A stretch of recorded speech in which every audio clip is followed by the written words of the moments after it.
Hello, beautiful people. Welcome back to my YouTube channel. I'm Julia Kelly, also known as Your Mom's Horoscope, and this is your horoscope for May 2021. It's been a minute since I've done a horoscope, and that is in part because the past couple of months have been a doozy for me. I have been really internally focused. I have been posting on social media, so it might not look like that, but I've really been using my time very specifically recently, not engaging as much as I usually do or not responding as much as I usually do, just because I have been very internally focused and trying to get grounded into my new apartment. I have my own studio now, which I'm really excited for. I just got settled in really, and I'm still trying to figure out like the feng shui of everything. You know, when you move into a new space or when you're just in a new space, and it takes a while to understand exactly where the energy is or where to put things so that there is a feng shui. I'm kind of in that phase, but it's been fun. As you can tell, I'm like not sure where I want things to go yet. I'm just kind of putting them putting them on the wall. That said, I wanted to come on and do a May horoscope because May is an intense month in astrology. Like, this is probably the most intense month that we've had since, I would say, like last November, maybe last December.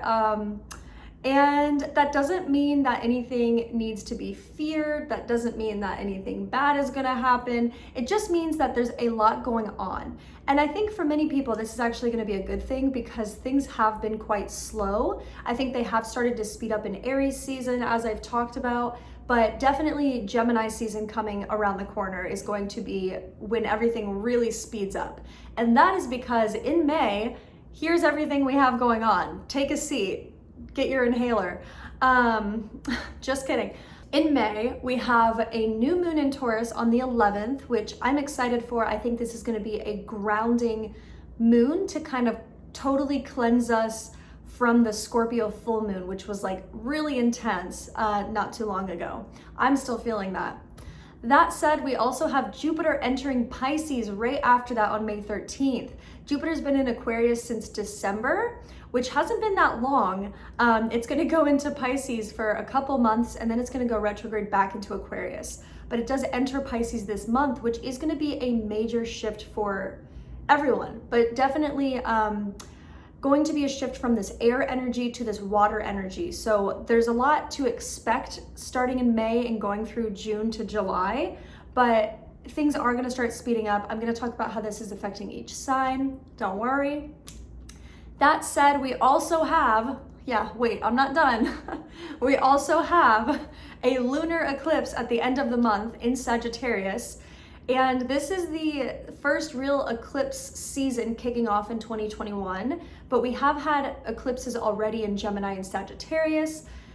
So there may be some themes that come back to the surface for people that were brought up last year, really around this time last year, and then also through December.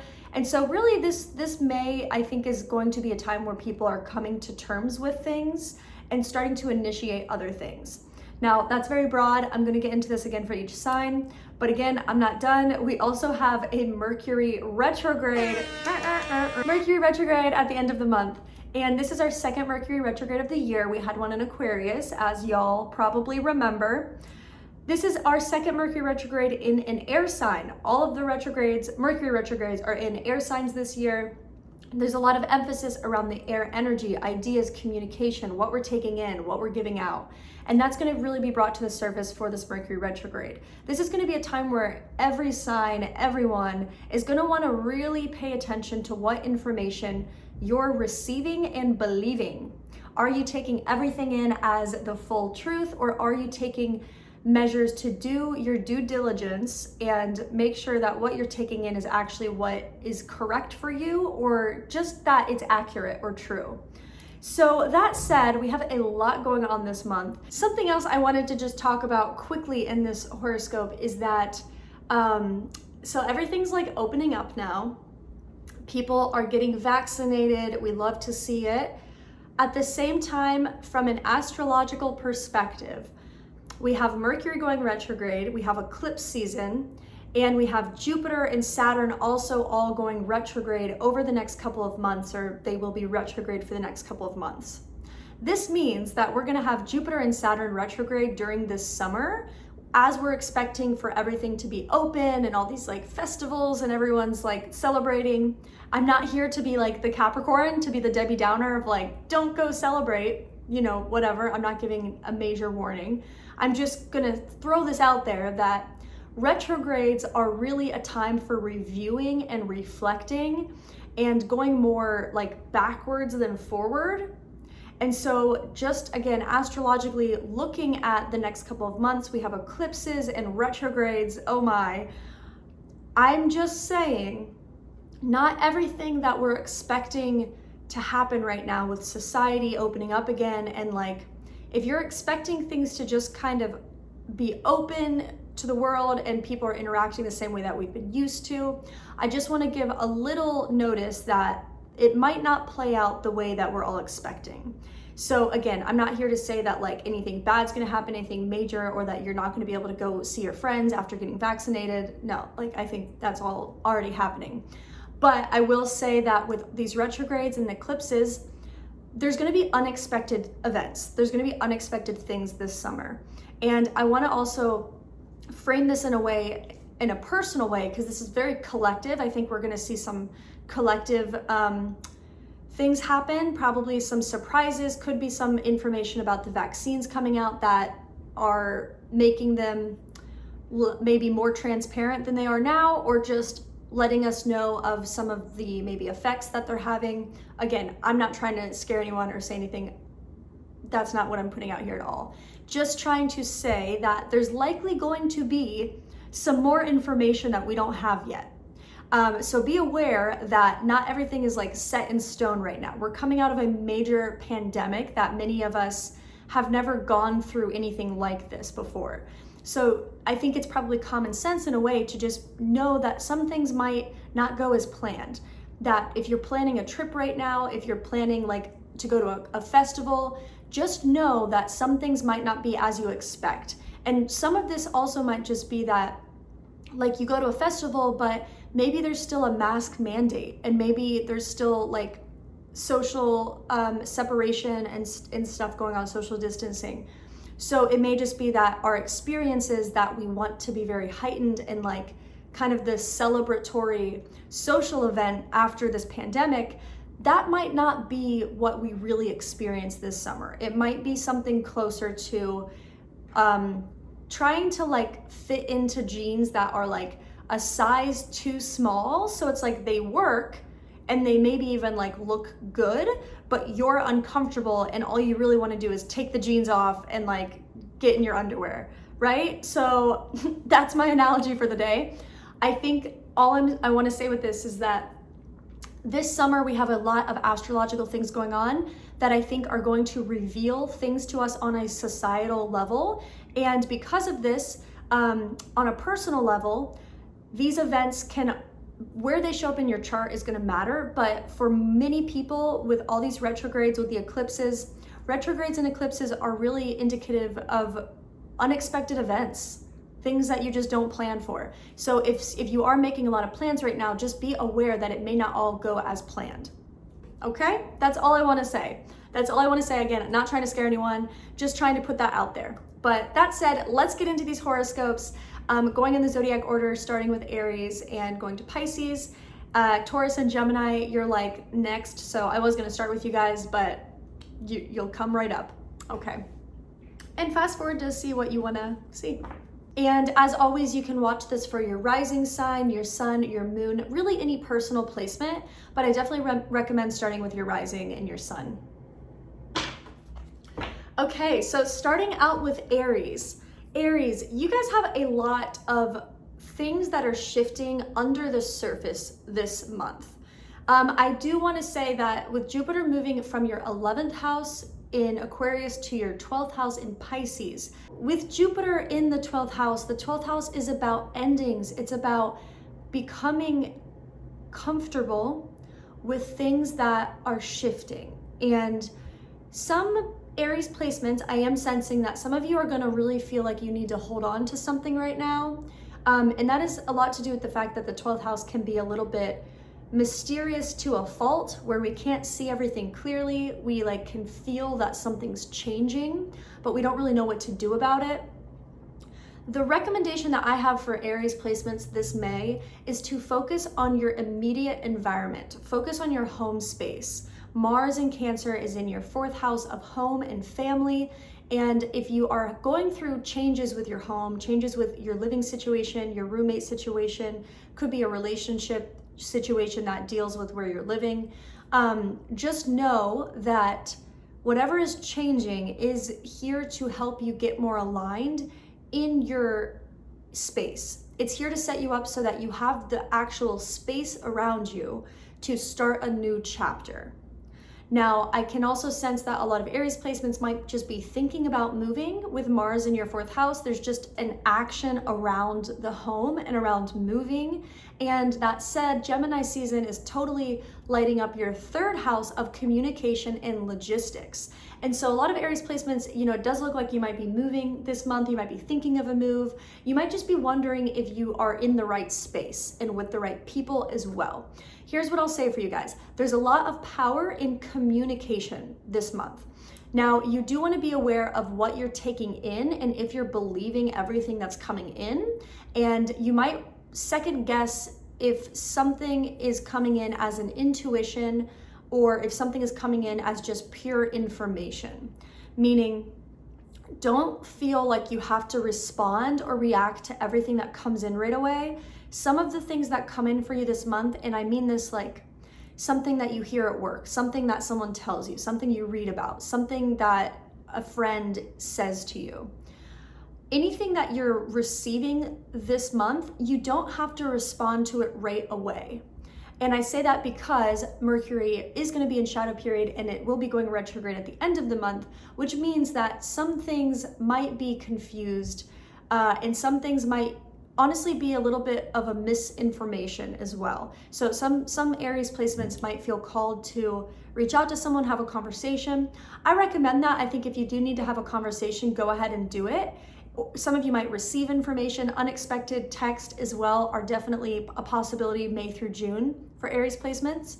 But overall, I would say double check everything that you're listening to and you're believing. Don't take information as the full truth right away, okay? And I'll say as well for Aries placements, this Sagittarius lunar eclipse is going to happen in your 9th house of education, travel, new ideas. So it is possible for a lot of Aries placements that at some point this month, you might feel like you're having somewhat of an awakening. You might feel that there's new information that has come in to guide you. And this is why I want to say to discern about the information coming in, because some of you may be a little bit vulnerable to attaching to an idea just because it brings you comfort or safety. But in reality, the information coming into you right now, the real challenge is that you can discern what is meant for you and what is just fleeting knowledge or fleeting information or misinformation or miscommunication. That said, I think one of the things I give as overall advice for Aries this month, do some spring cleaning. Clean your house, get rid of what doesn't belong. If you have things that are just kind of lying around that you might feel really emotionally attached to, try getting rid of them, honestly. With Mars in your 4th house of home, with Jupiter moving into your 12th house of kind of cleansing and endings, and with the 9th house being activated at the end of the month, there is an opportunity to start setting yourself up for a new and fresh start in your life. Now, this cycle is going to play out over the next year or so of kind of getting ready for this new chapter. But right now, this is a good time to start really identifying what's not working in your life. And it doesn't have to be something that's solved overnight. In fact, a lot of it is not going to be anything that's solved overnight. It's going to be something that takes a lot longer to kind of process and understand. But ultimately, there's an opportunity this month for Aries placements to really clear your space, clear your energy, clear your space. And that, I think, is going to help you to understand how to discern between the information coming in so that you're grounded, you're centered, you have your space set up so that when people come in and tell you something, or when you have this intense conversation, or if you just have information coming in, you'll be centered so you know how to respond to it or not react to it, sit with it, discern.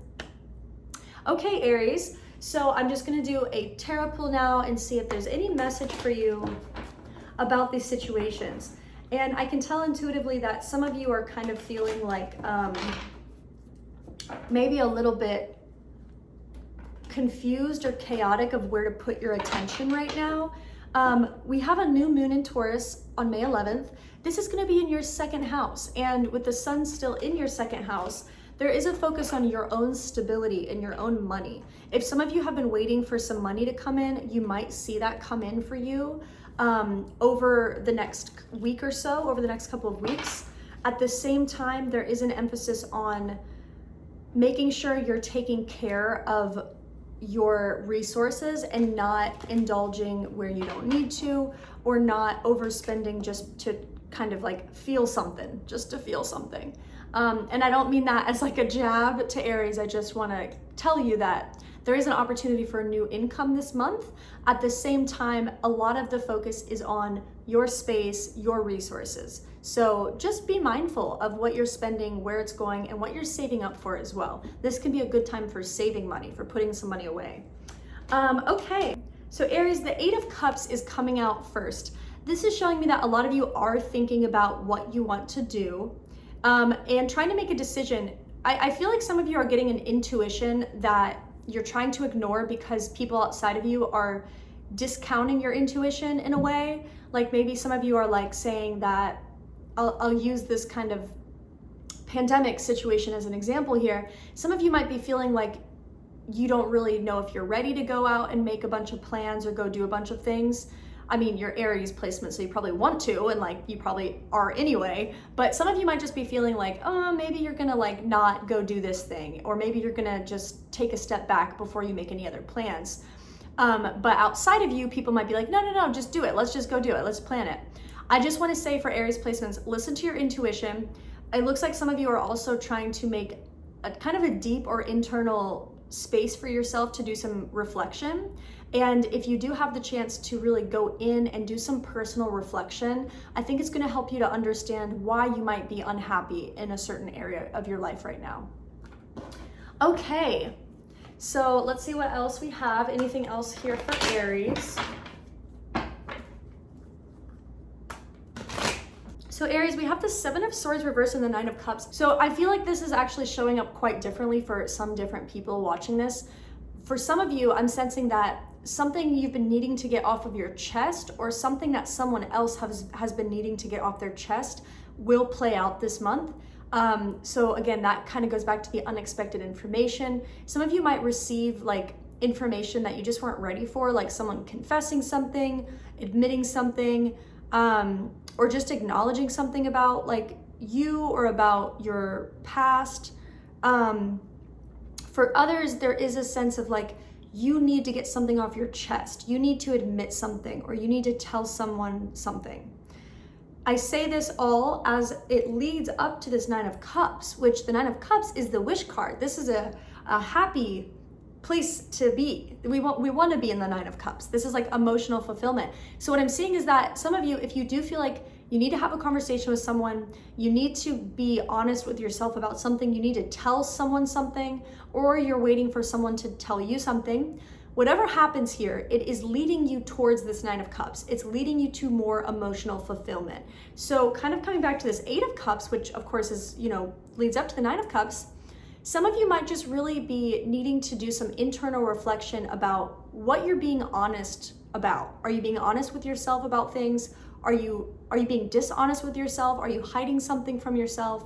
And I think if you have this space to kind of do some deeper diving, you might realize that you need to admit something, acknowledge something, just speak up about something. And I think ultimately this is going to lead you to this Nine of Cups, which is about emotional fulfillment, feeling better, feeling like you're in a good space, wishes are coming true, things are happening that you've been asking for. So for some of you, it may just be that you're in a moment of a slight like adjustment might be needed, or a real reflection might be needed. I am saying that for a lot of you, it's just like you're not being honest about your emotions. And we have the Ace of Cups here, which is talking about an emotional breakthrough. So some of you might just feel like you're not honest about your emotions. Some of you might be acting like you like someone, but you really don't like them. You might be feeling like you're trying to make yourself happier than you actually are, or trying to put on a happy face for someone. But all these cups here are telling me that you are stepping into emotional fulfillment. Like that is on its way. And for some of you, it might already be here. Some of you might have already gone through this Seven of Swords stuff. But for others, you are being asked to emotionally fulfill yourself. You're being asked to be honest about your emotions. And that in itself can help you to feel more fulfilled about what you're feeling. Okay, Aries, I hope that helped, and have a great May. Okay, Taurus, happy season. It is still your season. Happy birthday to everyone who's having your solar return. And for Taurus risings, Taurus moons, it's still kind of your season too. So happy season. So let's talk about what's going on for you guys this month. First, I want to say that many of you are probably feeling awakened to a new version of yourself right now. Some of you might have been a little bit in a rut recently, and you might still feel like you're kind of in that rut, but it is going to start opening up for you. There is going to be an awakening or a realization about what you need to do, or who you need to be in order to feel more in your own skin.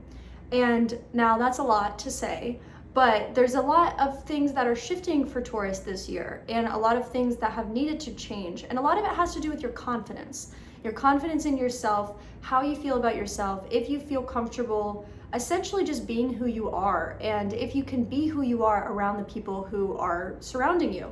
So I say all of that because Jupiter has been in your 10th house, which is focused on career. There's been a lot of focus on career this year. I think a lot of you, some of you may have lost jobs, some of you may have started a new job, transitioned, some of you may be feeling trapped in a job or in a career. There is going to be somewhat of breakthrough this summer for you. So whether that means having a break and not having to work as much, or getting acknowledged for what you've been working on, or potentially having new job opportunities come in. And I want to emphasize that because as Jupiter moves into your 11th house, the 11th house is where we get acknowledged. So this is going to be a time where, for Taurus placements, if you've been waiting on getting acknowledged for something in the work that you're doing, there is going to be a theme of acknowledgement this month. And for many people, this also is going to come with opportunities. Some of you may even have to make a new decision on what you want to do. This is where we'll get into talking about more of the messy stuff going on this month. So with the sun eventually moving into Gemini, with Mercury in Gemini, with Venus in Gemini, and then with Mercury Retrograde in Gemini, and the Sag Lunar Eclipse opposite Gemini. Your 2nd house and 8th house are going to be very activated this month, which is all about finances and stability, but also the way in which we hold ourselves accountable in relationships to other people. And this might be a big theme for many of you this month, dealing with both of these things, and some of them might be connected. So some of you might be dealing with shared resources with other people. Some of you may be trying to decide on if you want to continue earning income in a certain way, or if you want to go to try something else, to do something else. For many of you, you might have some job offer come in this month, or something come in that gives you an opportunity to change your lifestyle or your resources, to use your resources in a different way, potentially. So now there's going to be a theme and a buildup around this stuff for the next few months for you. Like 2021 in general is very focused on what you really want to do. And there is going to be an opportunity closer to the end of the year into next year, where if you don't feel sure about what you want to do right now, next year is going to give you another chance to really identify what it is you want to do, and perhaps to switch over to that. So I'm saying that because I've touched on a lot of things going on for Taurus this month, and I don't mean to like make it seem so intense, because it may not be for everyone, but there is going to be a lot of stuff changing. And I say this again because if many of you are presented with a job opportunity, or if you feel like this is the time you want to go take a leap and do something, This month is going to be a really good time for just being aware of what is available to you. So it may not be the best time to react to it right away, but it's going to be a really good time for just being aware of what is going on. And I say this too because Mars is in Cancer, which is taking up your 3rd house. And this is all about communication, information, and how we connect with other people in more of a logistical way. And so this is a good time for Taurus placements to just be aware, almost take inventory of what's available to you, who's available to you, and what do you really want to do with your options, with your choices. And so if some Taurus placements here have been kind of thinking or debating about doing something, moving somewhere, making a job transition, this is going to be a good month for actually getting it on paper, making a plan. But it may not be the ideal time for making the leap or making the jump. For many of you, you might be making a decision this month to do something different in another couple of months or at the end of the year or next year. And that's good. That's exactly how I think this energy can be used this month for you guys. At the same time, some of you are going to have the opportunity to actually go make the change this month. Some of you might just be moving this month as well. Overall, what I would say for Taurus placements is don't be afraid to start a conversation and ask questions. This is a good time to get clarity on things. In fact, if some of you are moving or if some of you are taking a leap, beware of anything you're signing, anything that you're documenting, because as you have power in your 3rd house of communication with Mars there, we also have Mercury retrograde going on in Gemini in your 2nd house. So what I see again is that there's going to be options presented to many of you. And a lot of this does have to do with the work you've put into something. So you might have a lot of things coming in at once. You're like, oh, what do I do? And some of you might feel like you want to take the first option. Wait a moment, use your patience, see out what else comes in. With the power in your 3rd house though, you're going to want to emphasize asking clarifying questions, because something that appears to be really great for you may have a different story when you get under the surface. So ask the questions, ask people questions. If you're wondering about something and if it's keeping you up or it's staying on your mind, ask someone. Get clarity. With Mercury retrograde in your 2nd house, there can be some confusion on shared resources, accountability, and anything that can deal with intimacy as well. But I do see this more career for you guys. Like, make sure you do the research before signing anything is ultimately what I'm trying to say. Okay, but get the bag, get that bag. All right. Let's do a little pull for you guys now, Taurus, and see what the cards say, if there's any other message to come out for you guys. Okay, so it looks like some of you might be dealing with really learning how to trust your intuition, and not just your intuition, but your sense of self. With anything in Taurus, it's activating your 1st house. So we've had Taurus season just now, and Venus and Mercury, all the things moving through Taurus. And we've also had Uranus in Taurus for quite some time now. And Uranus is really activating your 1st house of identity. And so there's going to be some things that have been coming into your consciousness over the past few years. And some of you might have felt a little bit like disturbed, or like there's going to be a lot of activation right now around, do you trust what is coming into you? Do you trust what you are doing and what you're capable of doing? How much effort or weight are you putting into other people's opinions versus your own? This is a time of getting into your intuition and really trusting it. I'm seeing a lot of you have been kind of in a little bit of a rut, or just like not confident, maybe just not feeling very confident in the universe or in yourself or in both, in your relationships. But this High Priestess is telling me that some of you, and maybe many of you, are stepping back into your confidence right now. We love to see it. Stepping back into your confidence and just starting to feel more of you, starting to feel more of who you are, more yourself. And this also is going to have to do with saying yes to certain things and saying no to other things, learning what actually serves you and what's not for you. And I think some of you have had some struggle with this over the past couple of years, or maybe it's been a theme in your life of trusting your inner power versus outer circumstance.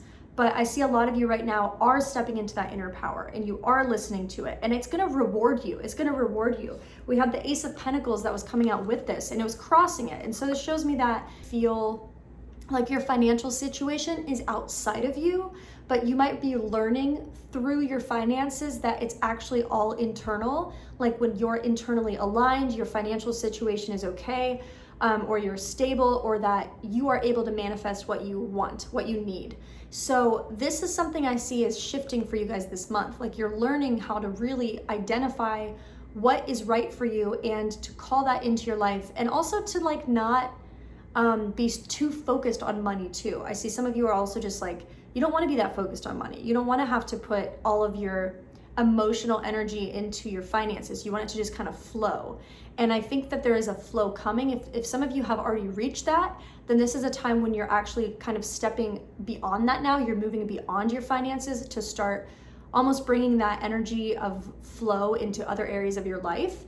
And I think that's going to be really beautiful for a lot of you. Something else I will talk about here, this is kind of on a separate note, but I do feel like it's connected, is we have the Two of Cups and the Devil reversed. So here's what I'm seeing for you guys. You're stepping away from attachments that are unhealthy. Maybe some of you are really dealing with some attachment issues or abandonment issues, or maybe codependency, all those things that are kind of connected there, related. Some of you might just be really trying to make conscious decisions in your relationships, and not just in your relationships like romantically, but also the way that you show up in a relationship of any sort. So even like how you might allow people to talk to you, or allow people to relate to you in a work situation or in a friendship or community situation. I can see that you're just trying to make more conscious choices about who's around you, what they're saying, what they're believing about you, and how you're presenting yourself as well. And I do see that there is a need to make some boundaries just overall in your reading. I am seeing that like the boundaries that you're setting for yourself are good. It's about finding the balance between those. It's like, you don't want to set yourself up to have so many boundaries that you're not connecting, because then those are then you're just imprisoning yourself. But you do want to have enough boundaries so that you have clarity of self and of identification and purpose of what you're doing and who you are outside of the context of a relationship or outside of the context of a community setting. So I think that a lot of you might have been dealing with some loneliness recently, trying to understand like, who are you without this? Who are you without them? And if you have been kind of waiting to have a moment, like a come to Jesus moment with yourself of like, this is who I am, this is what I believe, this is what I want to do. I think it is coming this month. I see a lot of you are just having a reawakening of who you are. So again, I love to see it. Wishing you all the best, Taurus. Have a happy season. Geminis. Okay, so astrologically, this is going to be an exciting month for you guys, I think, especially as we get closer to June, your season. So many of you are going to have your solar return, your birthday, which is always an awakening time for ourselves. Now, sometimes before our solar returns, we can have a dark night of the soul moment where you might just feel confused, like you don't really know what to do, or you just might not be feeling too hot, just not feeling clear. Whenever your sun comes back to where it was when you were born, when you have your solar return each year, there's like a reinvention or a rediscovery of the self. And sometimes it's super minor and it's nothing noticeable, but other times it can be kind of an awakening moment where if something's not working in your life, you may feel really called to change it after you go through your solar return, or you might just become aware of it. That said, there's also a lot of other things going on in Gemini or coming up. So this month, one of the things to know is that Gemini placements are going to have some luck with anything related to work or finding a job or having any kind of new income opportunity, perhaps from your current career or from another job opportunity. And that's because Jupiter is going to be entering your 10th house of career. So if you have been in school, for anyone who's graduating in May, because I guess May is like when you graduate. Yeah. So anyone who's graduating in May, there may be a lot of Gemini placements who are graduating. this is going to be a really good time for finding a job and having an opportunity come in. In fact, some of you may have too many opportunities, like too many things going on. And I'd recommend for anybody who is juggling options to take your time with making a decision and really think about what is going to be most aligned with your identity and with who you are.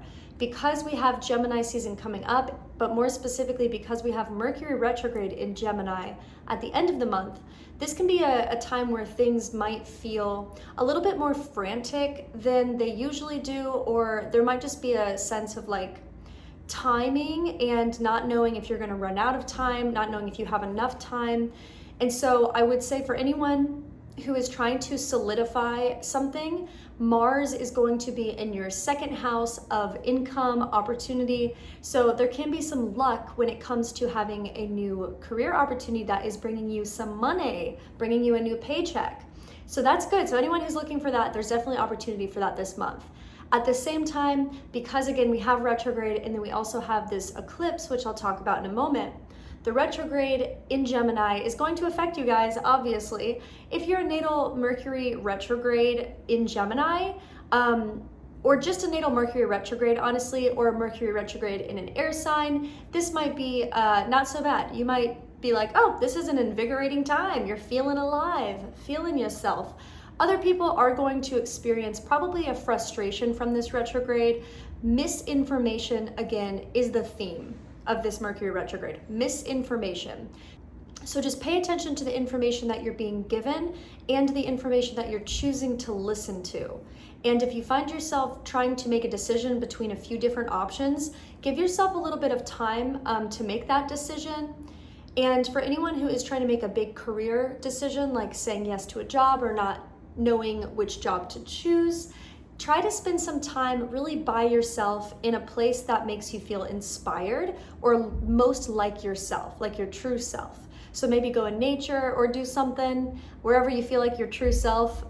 Gemini's go in like 5 different directions. Like, I have too many places where I feel like myself. Which self? I'm just kidding.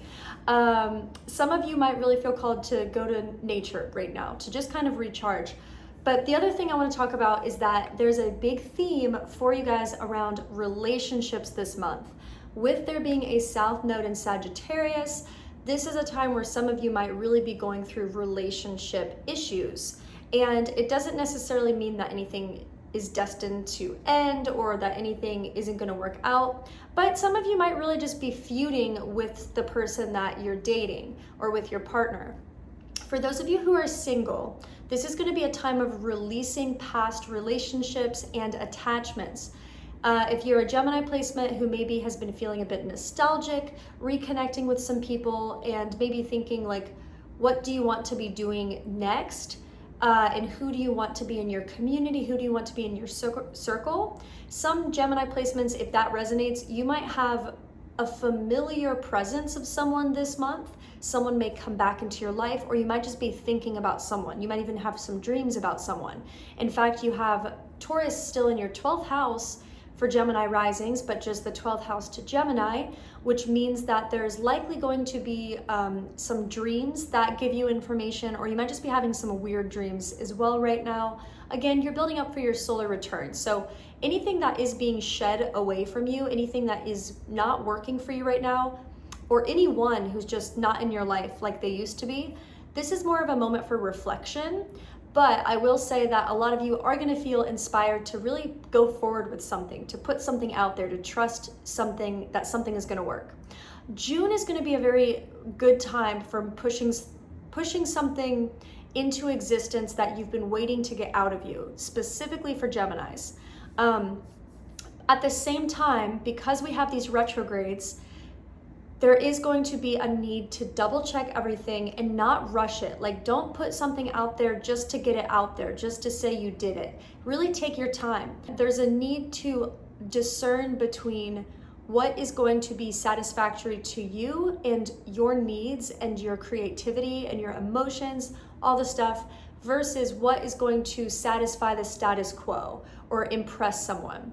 And some of you might be faced to make a decision this month, really through the summer, of making a decision because you want to impress someone else, or you want to like improve your reputation versus making a decision that you're feeling called to do something emotionally. And I don't want to say that one or the other is the right way to go, because some of you, with Jupiter entering your 10th house and then re-entering your 10th house in December, there's going to be a big focus on your career next year. But this year is about getting the information organized about your beliefs, your desires, your goals. So if you can start to organize that information and then make a career decision from it, I think you're going to feel really good. But if you're trying to just push a decision forward without thinking about it in depth, I think next year, when there's a lot of focus on your career, you might feel like you're doing a lot of something that isn't totally satisfying you. Now, that may not be true for a lot of you. Some of you may just totally enjoy whatever you're doing, and you might just end up doing more of it. And so that's going to be exciting as well for anyone who is waiting to kind of turn a side project or a hobby into a career. The next year is going to be a good time to do that. But again, because we have Jupiter moving into your 10th house and then moving retrograde back into your 9th house later this year at the end of summer, there is a focus overall this year on just making sure that you're getting the highest perspective as possible before diving into something. But overall, this is the time to get things together. This is the time to be making those career moves. Just be sure that you're also taking enough time to really listen to what you want to do. Okay, gonna put my microphone down now. Okay. So Geminis, that was a lot. I feel like I had to share that for you guys because May is very intense. Oh yeah, and you know, I talked about the relationship theme. Some of you might really be going through some kind of a breakup, or some of you might just really be releasing those old relationships. But what I wanted to say with it, the lunar eclipse at the end of the month is going to be an important time for cleansing. Eclipses are about purging, clearing. And especially when we're dealing with the South Node, it's really about clearing out what's not working and what doesn't belong. So Geminis, any endings that you're going through this year in general are really important for you to understand the higher reason why it's happening and why it's happening for you, not to you. Okay, so let's see what the cards say for Gemini.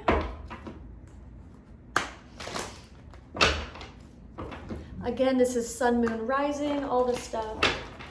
All right. Okay. 5 of Cups reversed coming out first. Let's see. All right, looks like some of you might be dealing with a Leo, or you might have Leo-esque things going on in your life, dealing with confidence and learning how to really be confident in your own abilities is what I'm seeing here too. In your own ability to make a decision.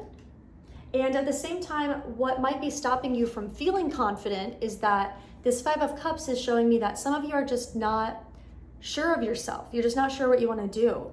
And you might feel like you have too many skill sets, but maybe not enough of one. Like you might feel like you are the jack of all trades. You can do all these different things, but what are you really going to do? What's that one thing you're going to do? And I see that some of you are really thinking a lot about this like one thing that you'll be known for, or what you really want to put into the world. I want to clarify some of this now. And this 2 of Swords keeps coming out on the bottom for you guys. So it shows me too that there's some level of inner conflict going on, and it might be manifesting in your external relationships. I see that a lot of you are just maybe making a decision to step away from something that you've enjoyed doing. Could be a career, like you might be stepping away from your career, even though it's something that you want to do or you've wanted to do. There might just be a natural transition happening in your life that is asking you to open up to other possibilities. And that may be, again, hindering your confidence because you've been on this path or you've done this thing, but now you might just feel like you are ready for different options in your life. Maybe this, pandemic and just overall in the past year with Jupiter and Saturn moving from Capricorn to Aquarius, this was a big shift from Earth energy to air energy. Air energy connects to Gemini. So strength here with the 5 of Cups reversed. I'm just seeing that there's, and then the 2 of Swords here. I'm just seeing that there's a inner conflict that has been coming to the surface, and now it's starting to hopefully take form as clarity about what needs to change. But it does look like it's asking you to get honest with yourself about what is going to make you feel satisfied in your career right now. And again, it does look like some of you are going to be thinking about a different career path or a different job opportunity. But I do sense that a lot of you are really thinking about this. You're not just going to do it overnight. You're not just going to do it spontaneously. I feel like you're really thinking through it. And I recommend doing that. Get your options laid out. When we have the 9th house activated, which is where Jupiter has been in your charts, and again, this is specifically, if I'm talking about the houses here, I am referring to what sign the house is connected to, just looking at the zodiac wheel. But on a more specific level, if you're Gemini rising, the houses are going to be probably pretty accurate to your natal chart. That said, Jupiter being in your 9th house, and Saturn is here too. So Saturn being in your 9th house for the next year still, this is a time where you are dismantling beliefs that you may have been attached to earlier in your life. You may be really releasing some of those deep beliefs now and learning how to release those as well. Learning the practices to really clear your mind or keep a clear mind about your path. At the same time, with Jupiter and Saturn having been in your 9th house and, you know, still being here right now, as Jupiter prepares to move to your 10th house, the 9th house is about looking at the options, looking at all of the options, even options that you didn't see before or options that are new to you. When Jupiter moves to your 10th house, there is going to be a motivation to make a decision or to choose an option. So some of you may also make a decision about a career, but overall what I want to say is that Jupiter, again, is going to go retrograde back into your 9th house and then stay there after summer until December, until the end of the year.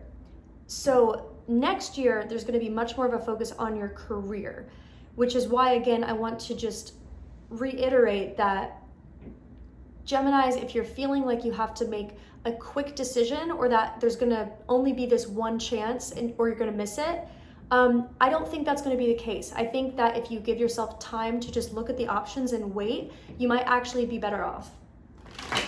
Okay, just want to share that. These readings are so funny sometimes because I like channel a lot of information and then of course a lot of it is looking at the charts, most of it.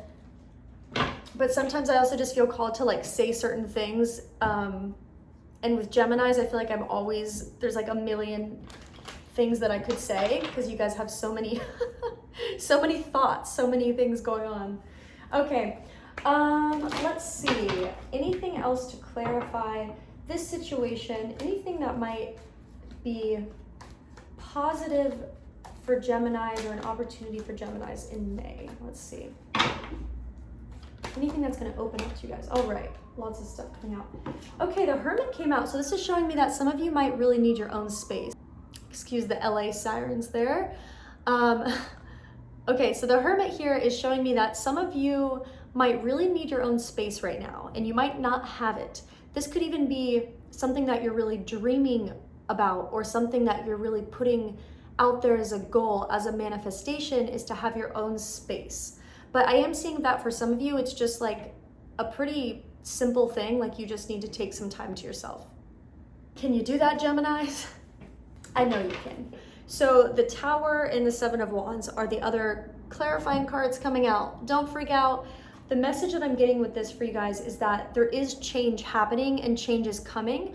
And I think for some of you watching, you might have this intuition about something, and you might just not know if you're supposed to listen to it. And maybe you've been putting it off, putting it to the back of your mind, not paying attention. I'm just seeing that like it's time to look at it. Things are going to happen outside of you if you're not making them happen. So there might be some things happening for you guys right now that are just kind of inevitable. They just have to happen.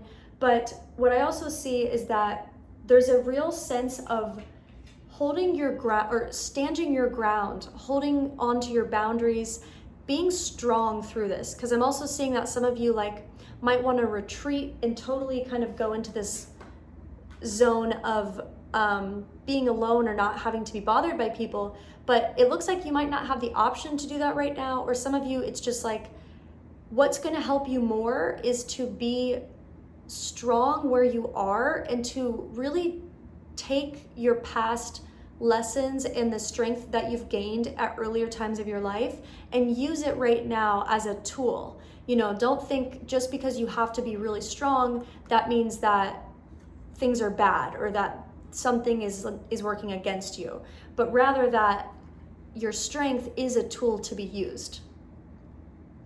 Okay, Geminis, have a great season starting in May through June, and that was your reading.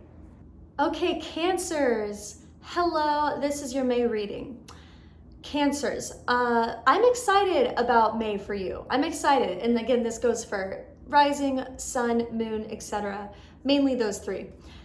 Cancers, I'm excited for you guys because there has been a lot of heavy energy for Cancer placements, a lot of emotional things going on in Cancer placements' lives, and lots of things kind of just coming to an end. The North Node and the South Node have been in the 12th house and 6th house to Cancer, so it's a time where a lot of people are going through kind of a reawakening, and it might even feel like you're just not who you were a couple years ago or even a couple months ago. You might just really be going through changes, and a lot of Cancers probably really want to be alone right now.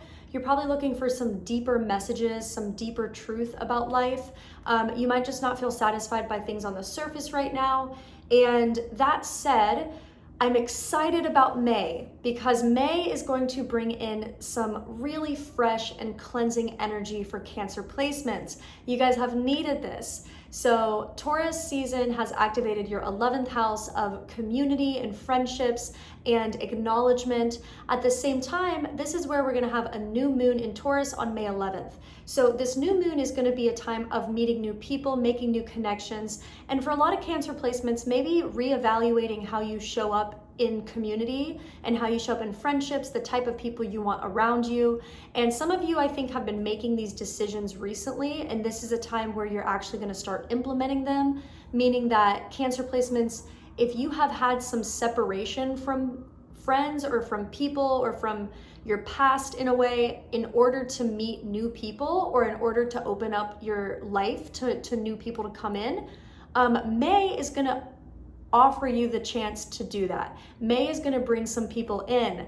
So I definitely want to emphasize that because not only do you have May being a really opportunistic time from your 11th house being activated, but we also have Jupiter moving into Pisces, which is going to take up your 9th house. And again, I'm really excited for Cancer placements with this. I'm a Cancer rising, so I'm like, this is going to be really good because the 9th house is, of course, after the 8th house. Jupiter has been in your 8th house since December, and a lot of Cancer placements have been going through it for the past 2 to 3, 4 years. And that's because Saturn was in Capricorn and it was opposite Cancer placements, and now it's in the 8th house to Cancer placements. So this is a time when a lot of Cancer placements are going to be learning about relationships. You're going to be learning about what you want in a relationship. So for the past few years, there's really been an emphasis on relationships. And with Jupiter now preparing to move to your 9th house, this is going to feel so refreshing. And I know Cancer placements, you guys probably just really need this. This is going to feel really refreshing. It's going to feel like a new, fresh start. It's going to feel like you're ready to meet new people. Some of you might really be getting over past experiences, past relationships, past trauma. And that's again because Jupiter has been in your 8th house and it's moving to your 9th house. And the 8th house is all about deep inner transformation, things that are a little bit more dark and heavy. The 9th house is like the house of light. It's like where we have expansive new ideas and new people coming into our lives. And this is also where we start to educate ourselves or seek new information.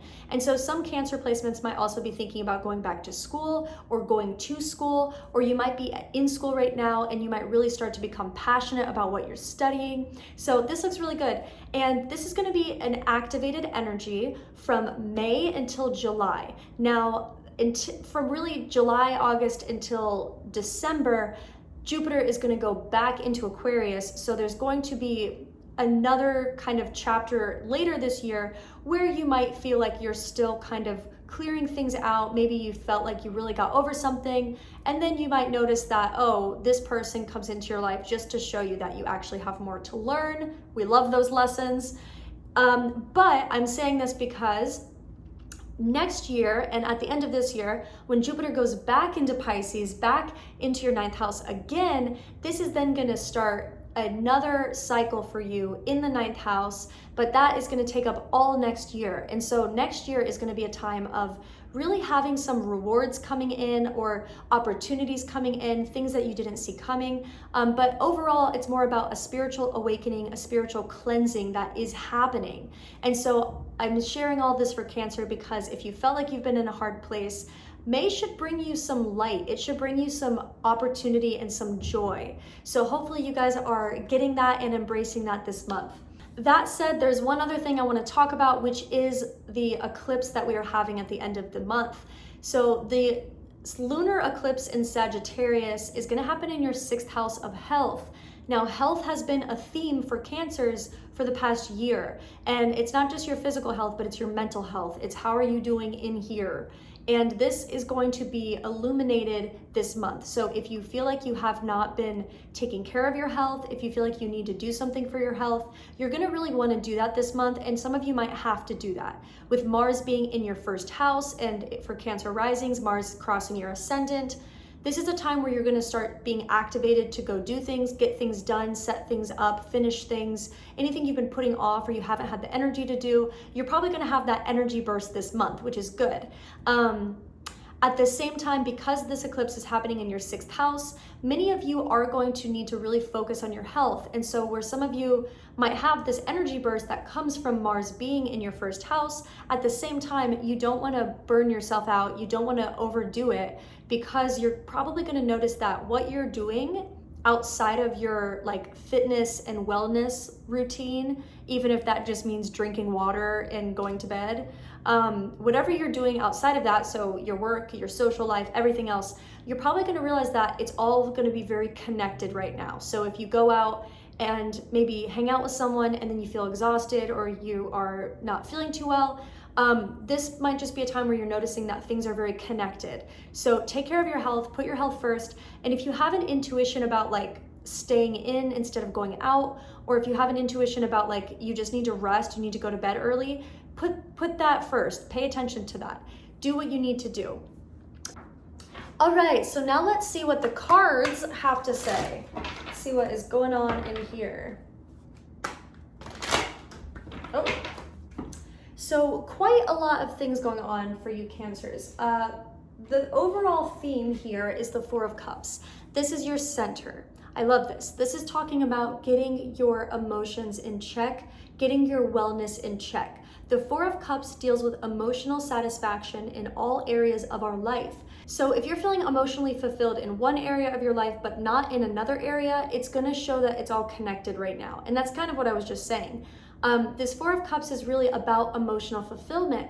I like that this is coming out upright in May, because this is telling me that a lot of you are going to have that emotional breakthrough. You're going to have that emotional fulfillment come in for you.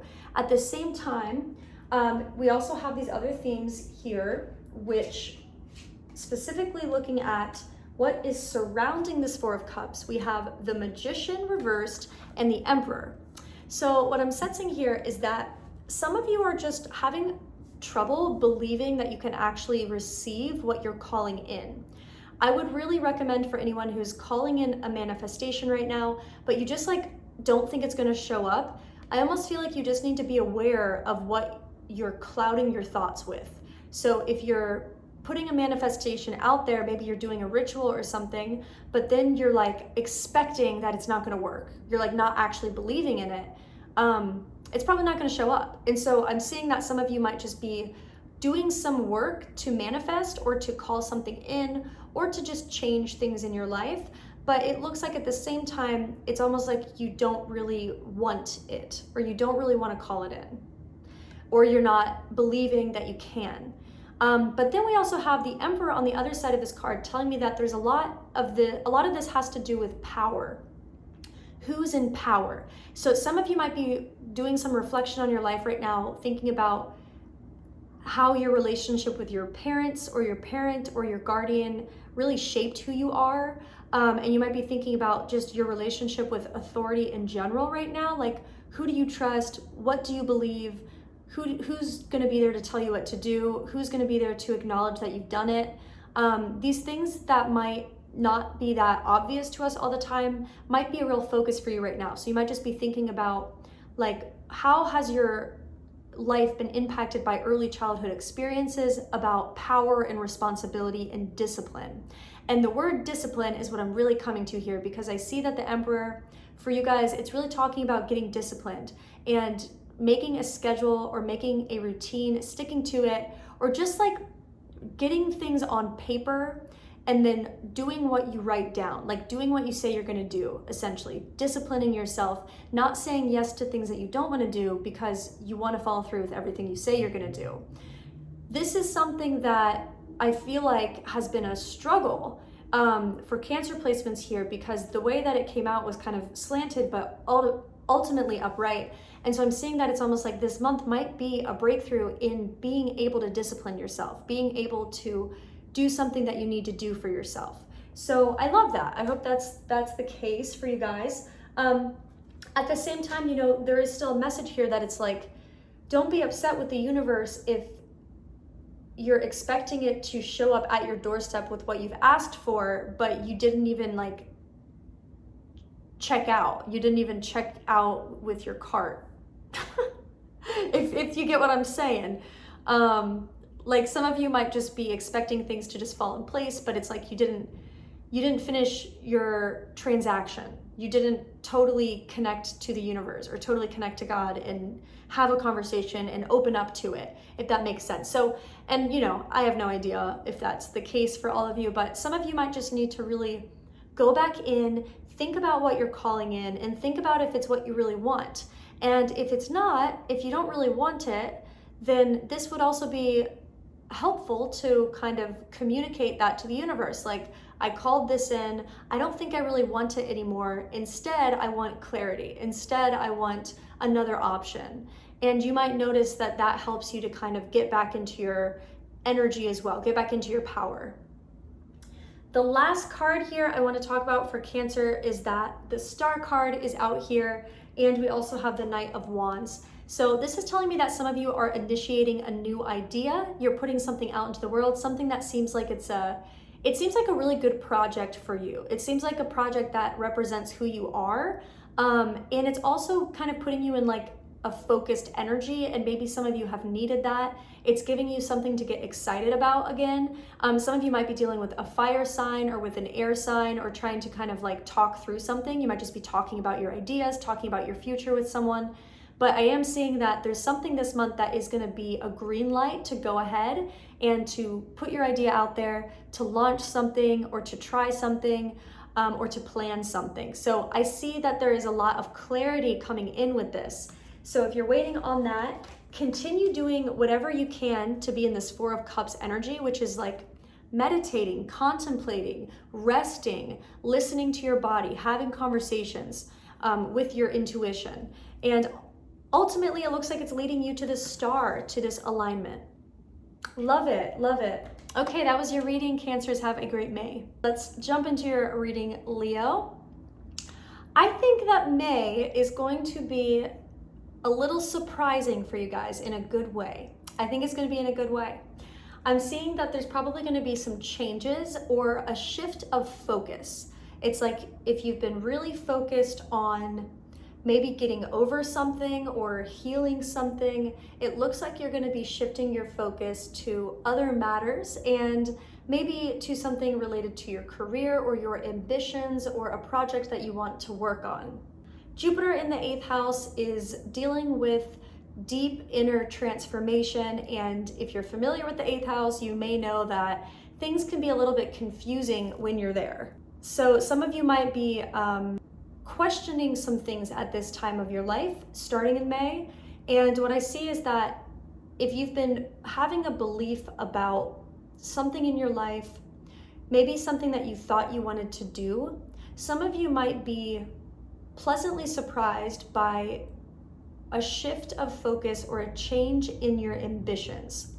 So some of you might just realize this month that what you thought you really wanted to do isn't totally what you thought you wanted to do, but I think it's going to come with a discovery of something else that takes more of your attention. So it may just be like you discover a topic or an industry or an opportunity that you didn't know existed or you hadn't thought about. And this now becomes your focus, showing you that what you were previously focused on isn't exactly what you want to do. And that's okay. And I'm sharing this as kind of a whole message here because I really see this playing out as the overall theme for you. You have the new moon happening in your 10th house, which is going to be a good time to get acknowledged for something you've been working on. If you've put something new out into the world, if you started something new, you might get acknowledged for it, or you might have an opportunity to kind of solidify it or make it more public.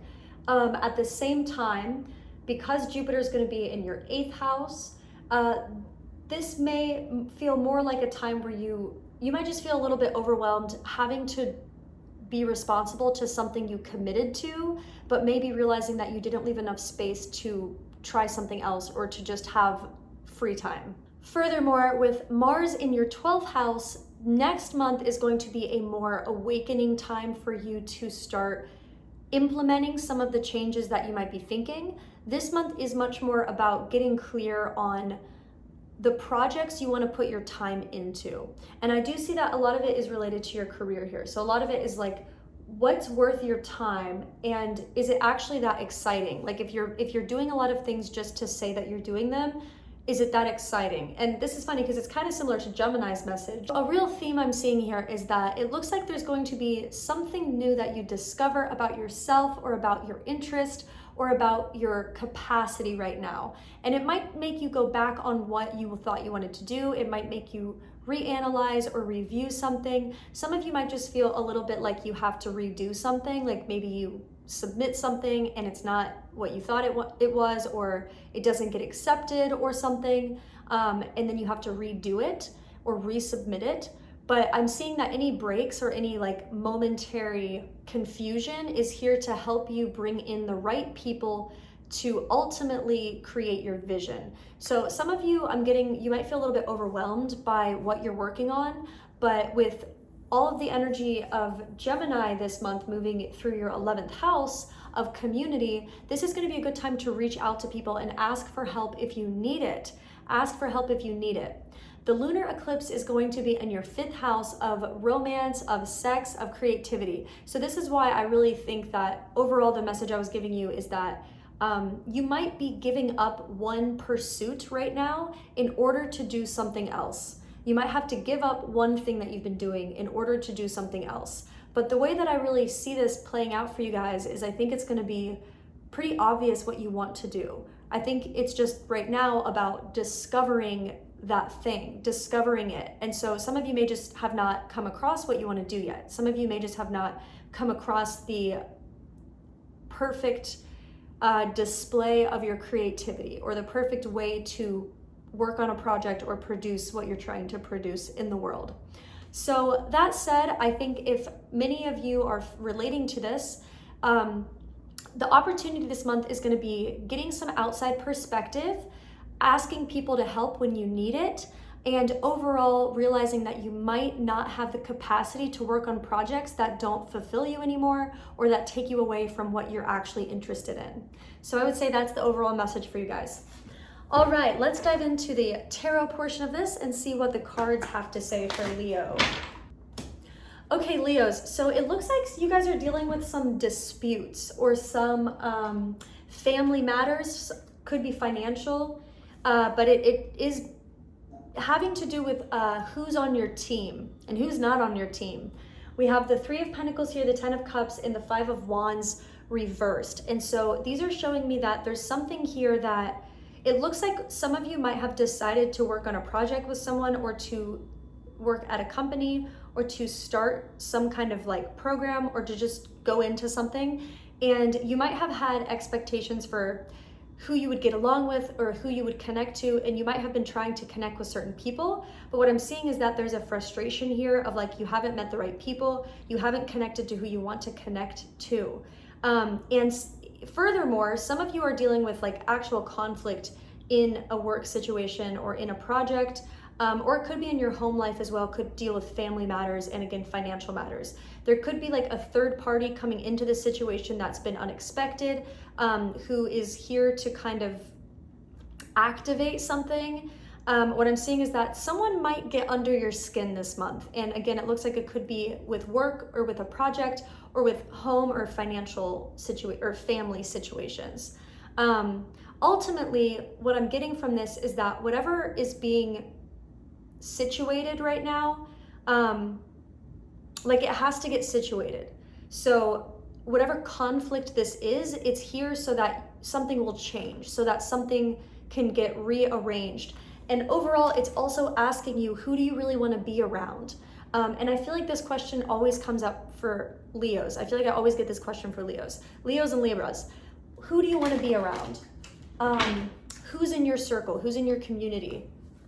Yeah. And of course, you know, with Jupiter and Saturn opposite Leo placements this year, there's a lot of pressure on you guys to kind of make changes, address things in your life, and also like naturally, you're just going to be meeting new people and new things are going to be coming into your life this year. So what I see here is that you just want to make sure you are addressing conflict. You don't want to run from the conflict. But I also had the message for someone specifically here, and that it might be a couple people, maybe a lot of people, we'll see. This does really look like it has to do with what you're working on. And it's really similar to the message I was giving earlier with just looking at the horoscope, where some of you might just be giving up on something you've been working on. And I don't even want to say giving up, because it's just like stepping away from something that's stressful, it's overwhelming, it's not working, you're having to work on this with too many people, there's too many moving parts, there's too many pieces. But at the same time, like again, the overall theme here is that it has to get set up, or it has to get solidified, or it has to be put into place.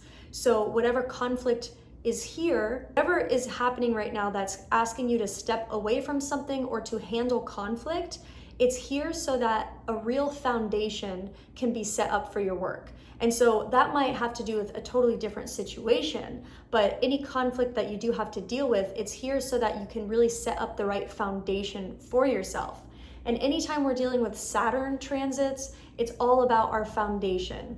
And Saturn opposite Leo again this year, there's going to be a big theme around this. Okay, I want to get some clarifying cards for Leo and see if there's anything else coming out to clarify this. Okay, 9 of Cups reversed. So yeah, it looks like there was just a situation that hasn't played out like you wanted it to. It looks like something that you had really high expectations for, you might just be reconfronted with the same cycle, like the same problems. Like you might have started something new, gone somewhere new, and it might just be that you're dealing with the same problems, like the same issues are coming up again and again. So I am seeing overall, again, that there's a big theme here of handling conflict, of dealing with conflict, of managing your resources and your relationships. Okay, let me get one more clarifying card for Leo. Anything else to know?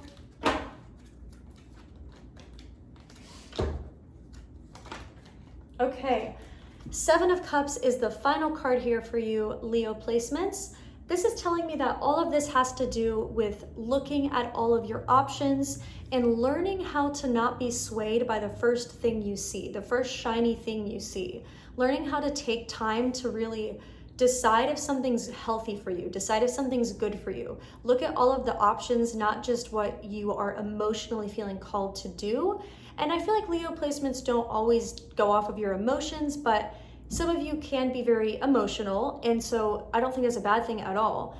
I think the theme here is that some of you might just need to learn how to better balance like other people's perspectives with your own perspective, while still looking at like the emotions of a situation and the logical side too. So just learning how to kind of look at all of the options before saying yes to one thing and without putting one option on a pedestal until you've done all of your research.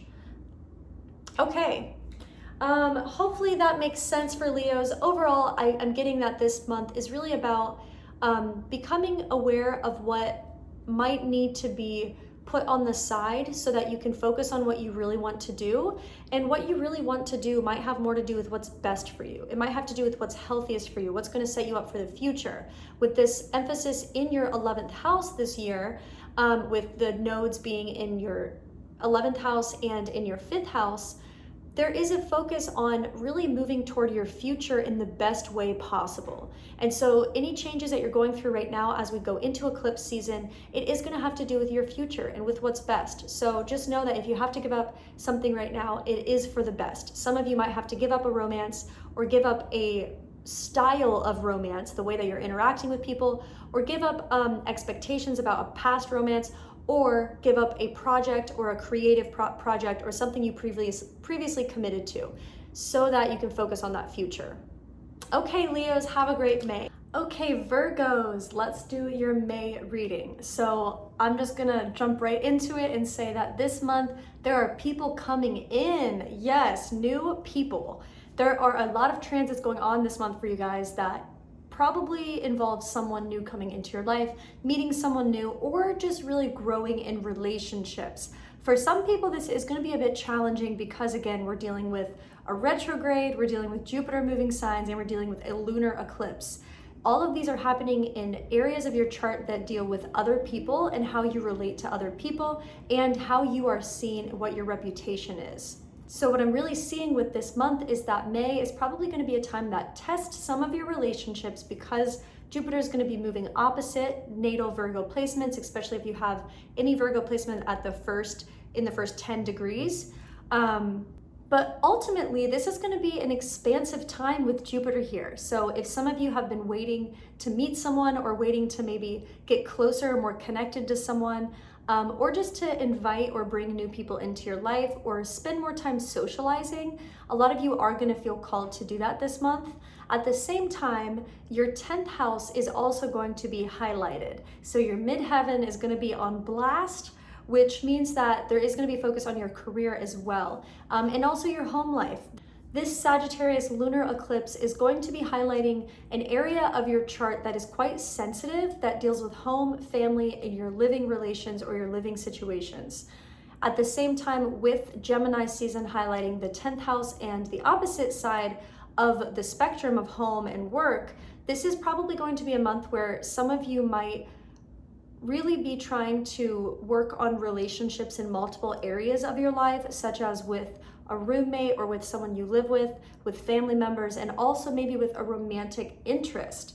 And because of this, there's going to be a focus on relationships this month in general.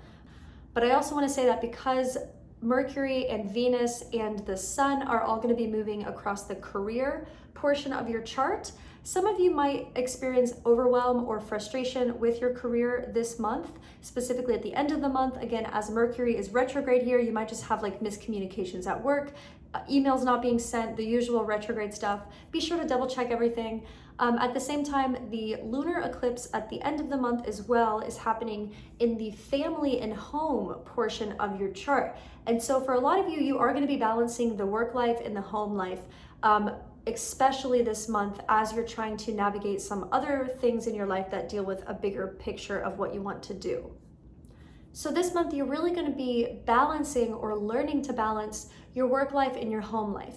And, many people are working from home and are still probably working from home, even with, everyone getting vaccinated and whatnot. So it may be that you're just trying to figure out how to balance your sanity when you're dealing with your workspace, which is also your home space. And if you're sharing that space with other people, it might be extra tense at times, or there might be just some confusion around certain things. So ask for clarity, but also maybe try and spend some time making your home more comfortable, or even spending time outside of your home if you maybe are feeling a little overwhelmed. But ultimately, I feel like you might want to spend more time in your home right now to kind of make sure that you feel settled and safe there. Although some of you I do see like are gonna wanna try and get out of the home as much as possible, maybe going out, doing things, or going somewhere even for a short period of time. This month, you might be planning something like that. And that is very possible to do because you have the new moon on May 11th in Taurus in your 9th house. So there's going to be an emphasis on travel or on taking in new information, going out and seeing new things. So some of you might just be like ready to get out of the house, ready to go do something, and that might just be that.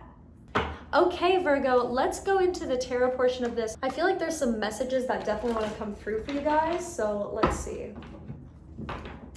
I feel like some of you are really thinking about someone. So we have the Princess of Cups and the Three of Swords reversed. Some of you might be really thinking. You might just have someone on your mind. It could be someone that you were like dating or someone that you talked to briefly. I'm sensing that some of you have just kind of felt like abandoned or maybe ghosted by someone. And you might just be trying to understand why that happened, or like if there was something deeper there. Yeah, but what I'm seeing is that what you should really be focusing on, because we have the Magician and the Six of Cups now. So what you should really be focusing on is calling in new love or a new person that you can experience joy and surrender with, experience some magic with, because I'm seeing here that some of you are like, you're trying to get over someone, but you might still be going back to them in your mind. Like you might still be thinking a lot about them or replaying certain things, or like wanting to get a different result out of your relationship or your experience. But where you should really be putting your energy, and some of you might already be doing this, putting your energy toward new romance, new love, like calling in new people. If no one's showing up, I'm seeing that there is a chance that you might meet someone. Again, with Jupiter moving across your chart to being in a place about relationships, there's definitely going to be some shifts in relationships. Doesn't have to be major, it can be something internally, but definitely a sign here that you want to focus on what's bringing you happiness and just having joy. So for those of you who are in a relationship, I'm also seeing here that it's like, there's a healing, there's a beautiful healing that's going on. Some of you might be forgiving someone so you can finally move on from something. Okay, Virgos, forgive someone, move on from something. And some of you might, because of that, you might be open to just having fun with someone, like just have a good time. Don't worry about making it so like a heavy, and don't worry about bringing in things from the past. Just try and enjoy your experience. At the same time, I do see that a lot of you are also doing like inner child work and just focusing on your own healing right now. And that also looks very like, May looks very positive for that with these cards. So anyone who is like focusing on yourself and doing some inner healing work, it looks like that is going to be a positive part of your life this month. Maybe having a breakthrough of sorts. Okay, let's see if there's any other message for Virgo here. Okay, so lastly, we have the Ace of Pentacles on the bottom. I love this. This is talking about financial abundance, reward for the work you put in. Some of you might have a new job opportunity with Gemini season coming, and again, that being in your 10th house or in the career part of your chart. There is going to be, and again, when I am referring to a specific like house, I'm talking about the relation between the zodiac signs, not necessarily your personal chart unless you're a Virgo rising. Okay, disclaimer. Yeah, it looks like some of you are really going to be going through a transition right now. You're changing something, something is shifting, and some of you might just be letting something go. For those of you who are letting something go or feeling like you need to let something go, and this could be something that was just recent or something that was like emotionally an opportunity, but then maybe it just hasn't played out. It could just be an expectation. But for those of you who are feeling like you need to let something go or really move on from something, this is kind of a sign that yes, you should. You should. Okay, love that. I think that was a pretty good reading, Virgo, meaning I hope that the positive things in this really are true for you guys this month. So enjoy your May. Libras, healing, healing, healing. Healed girl summer. I think that is what a lot of you are going to be having. Now, some of you are going to be having a hot girl summer as well, because Jupiter has been in your 5th house, but it's preparing to move to your 6th house this May. So May 13th, Jupiter is moving into Pisces, which goes into your 6th house. Now, again, this goes for Libra rising specifically here, but this is generally speaking true for any Virgo placement because I'm talking about the relationship between the signs. So this is going to be a time where a lot of you are going to be focusing on your health and what's healthy for you. Some of you might notice that there is a shift in what you expected that you would be doing this summer. I talked about this at the beginning of the video, how with all the retrogrades and the eclipses, like we should expect the unexpected this summer, and you might really feel affected by that because you have your Libra placement, which is an air sign, and the Aquarius energy with Saturn there, and Jupiter has really been activating for Libra placements. And then of course eclipse season is also happening between Gemini and Sagittarius, which is also connected to Libra. But these are all positive aspects for the most part. So what I mean by that is that May, I think, is going to be a time where things start to become clear as to what you desire. I see a lot of you making decisions for yourself this May. Not like big decisions, but like maybe some of you, but I think it's more of an internal emotional thing. Like you're deciding to be happy, you're deciding to be healed, you're deciding to put yourself first. Lovely, and I'm really feeling that for a lot of you. Now, with Taurus season still going on, the sun being in Taurus, and we have a new moon in Taurus on May 11th, this is going to be a little bit more emotional for you guys. Some of you might feel emotional right now. All of this has to do with the things that you are processing and moving on from internally. All of this has to do with the way that you are shedding a layer of who you were so that you can step into a more like fulfilled version of self. And I think that a lot of Libra placements right now might also be going through some relationship stuff, but ultimately there is opportunity for romance this year, but it does have to do with you and yourself first, you and putting yourself first. It has to do with putting yourself in a position where you're set up for a relationship or you're set up for the right romance. And so sharing all of this because this year in general, there is a focus on romance, but it has more to do with your inner child and things that you've learned from growing up and things that you're learning about who you are right now in your life and how it's all connected.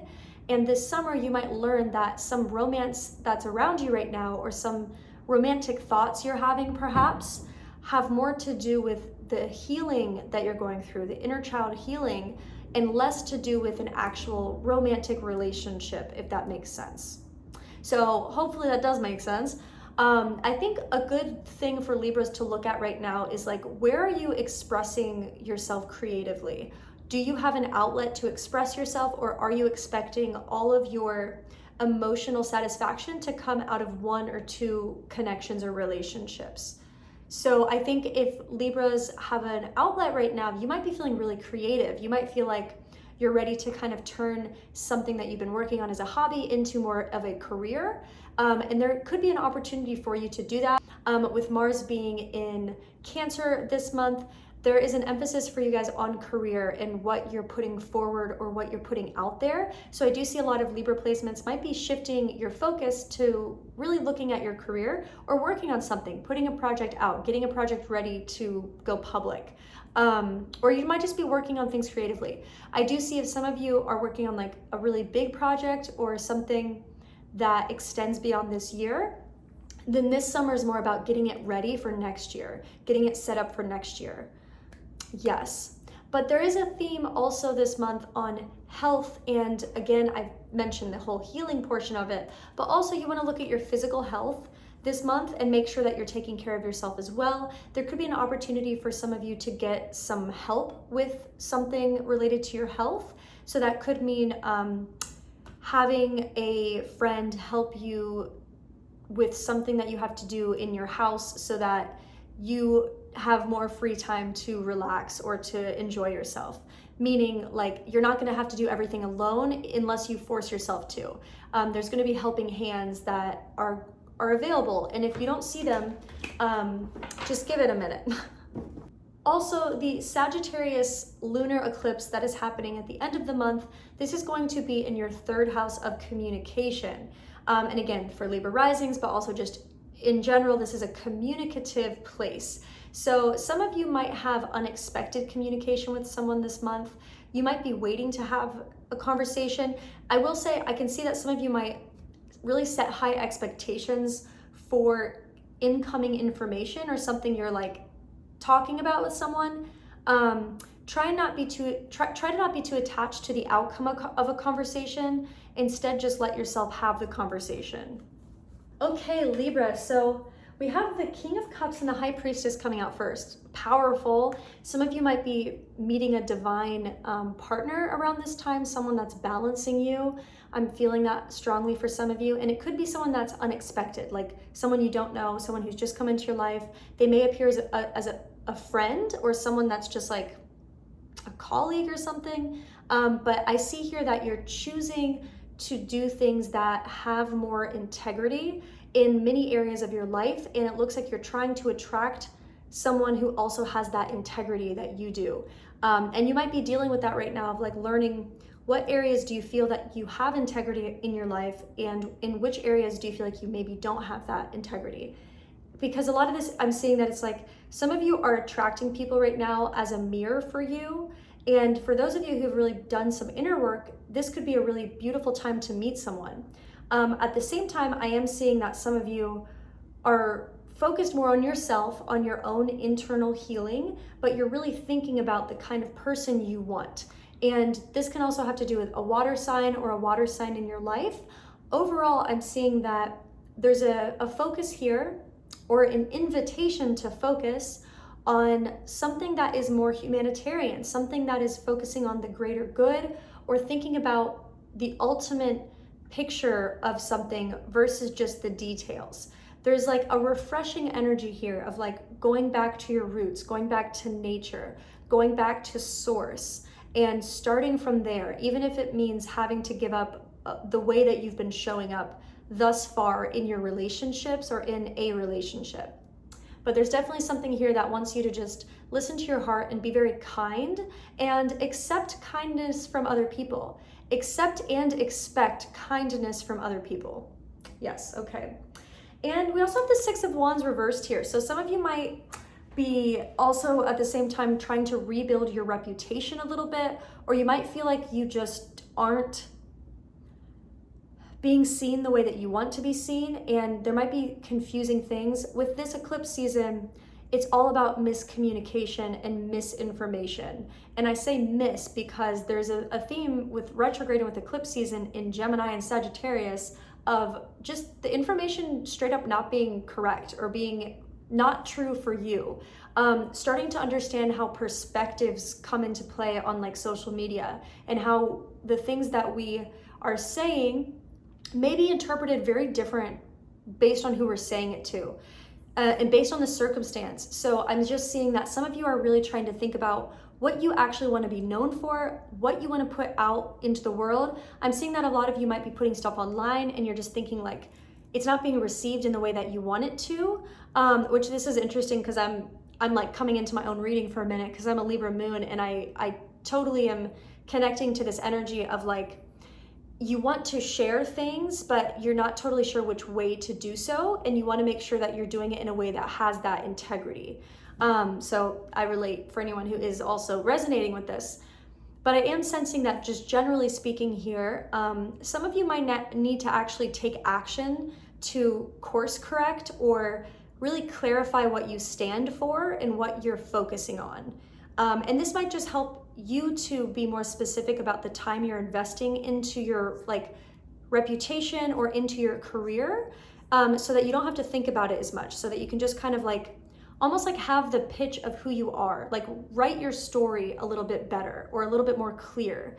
And that's also a theme with this eclipse season. Like with Gemini and Sagittarius, it's about information, and so it also has to do with the stories we tell. In fact, I think it probably has everything to do with that. Gemini is like the sign that brings the information, and Sagittarius is the sign that tells the story or like interprets the information.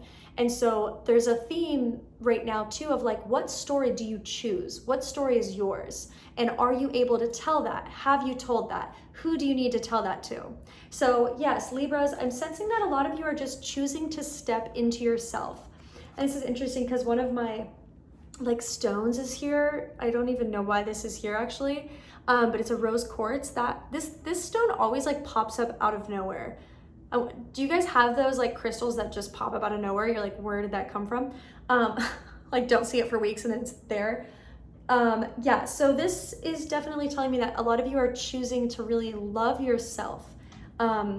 Love yourself, and I see that that's showing up in your life now. And so May is going to be a time where you might just realize that by choosing yourself, that also means that some things are going to fall out of your life, but ultimately it's because you're choosing to live with more integrity. Oof. All right, Libra, have a great May.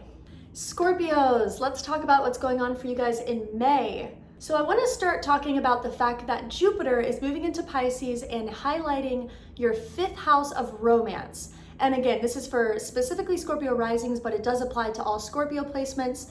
Jupiter in Pisces is going to be a good thing. It's moving from your area of home and family to an area of romance, love, play, and just kind of like pleasure. So I'm sensing for some of you, this May is just gonna feel really good. It's just gonna be a good time. May through June, it's just gonna be a good time, enjoying yourself, making a lot of memories, meeting new people. And some of you might have a new romance come up, and that's because this new moon in Taurus is happening in your 7th house of romance, of relationships. And so this is happening again right this week when I'm posting this on May 11th. But this new moon energy is going to do a lot for us after coming out of that Scorpio full moon. Scorpio, some of you might have had to release someone recently, or some of you might have had to kind of really heal some things in yourself or in your childhood, in your inner child. Some of you might be really focusing on kind of like healing attachment and working through some things that have happened when you were younger. And I share that because a lot of the work you've been doing, for those of you who have been focusing on some inner child work or just trying to kind of heal yourself, maybe dealing with family matters over the past year, a lot of you are going to start to transfer this energy into your own life, into your own satisfaction. So I can see that some of you Scorpios might just start to be going out and like seeing people again. You know, people are vaxxed up.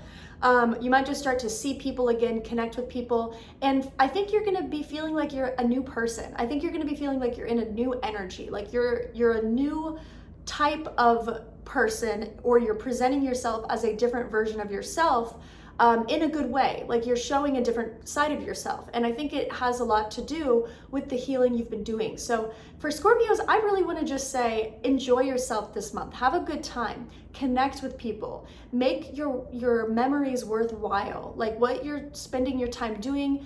Don't worry about fearing everything. You've been in a place of maybe not knowing if you're stable where you're living or if you want to be where you are. Some of you might be going through moving or like housing situations over the past 6-7 months. But right now, this May, I think this is a time for you to go easy on yourself and allow manifestations to come in for you. The 5th house is a great place to manifest. With Jupiter here, and again, not just for Scorpio risings, but for all placements, this is gonna be a good time for you guys to manifest. Pisces is also trine to Scorpio.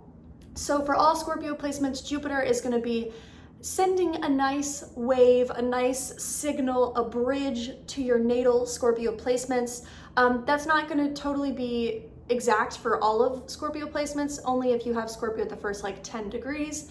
But this is definitely going to be an illuminating time for a lot of you over the next couple of months. That said as well, Gemini is taking up your 8th house of healing and endings right now. And with Mercury preparing to go retrograde at the end of the month, with the Sun and with Venus in your 8th house or in an area of the sky that is not as familiar to you, all in all, what I want to say as well for this month is enjoy yourself, have fun, but don't feel like you have to be so attached to someone that you meet. Like, don't look at any new romance or new friendship or new person in your life as an opportunity to like commit to something, like sign, seal, deliver, like attach yourself to someone again. Let yourself be free. Let yourself use connections with other people as a way to continue your healing journey.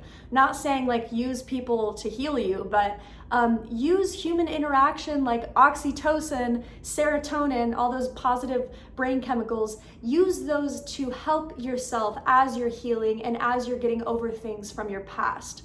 Okay? And be honest with yourself if you're actually ready to get into a relationship. For some of you, I can see some of you are like meeting someone and you might be really putting them on a pedestal this month. Try not to make it better than it has to be, because putting it on a pedestal only takes it further out of the present moment. Because when we're in the present moment, everyone's a human, everyone has flaws, but it's also very beautiful. So yeah, just be present, Scorpios, be present. All right, let's see what is going on in your month, as the cards will say. Oh, and the last thing I'll say, this lunar eclipse is happening in your second house of income, money. Some of you might be moving this month. Some of you might be really moving on from something this month. Could be a job, could be a situation you've had to deal with for a long time. This year in general, a lot of you are dealing with money related things, and some of you might finally be able to kind of pay something off or get past something. It may mean that you have to spend some money in your account or something you've been saving up for, but ultimately, if you do have to like pay for something or pay something off this month, it looks like it's related to a bigger picture of like where you want to live, what you want to be doing, who you want to be around. So I see that some of you might be moving on from a financial situation that's kept you kind of like trapped or kept you kind of scarce. And that could have to do with some of you bringing in more money around the next couple of months as well. And with the North Node in your 8th house, this is a good time to ask for financial assistance if you need it too. Like if you need someone to lend you some money, or if you need a loan, if you need like government assistance, whatever it is that you feel like you need, and if you're not receiving it where you need to have it, like for some of you, if you're not making enough in the work you're doing, some of you might see that it's a good opportunity this month to reach your hand out, ask for help. Okay, I know that's not easy to do, Scorpios, but sometimes you got to do it. Okay, let's see what the cards say. Okay, so Scorpios, yes, it definitely looks like a lot of you are trying to plan a move or trying to kind of like get your life together is what I'm seeing. Like some of you are just trying to get shit together, get things in order. 7 of Pentacles reversed, 4 of Wands reversed, and the 7 of Cups reversed. We have 2 7 cards here, which show me that a lot of you are trying to make a decision, but a lot of you are at a good place in this journey is what I'm seeing. Some of you have been working on something, you've had this goal, you're trying to get your own place, or you've gotten your own place, or you're trying to get out of a situation.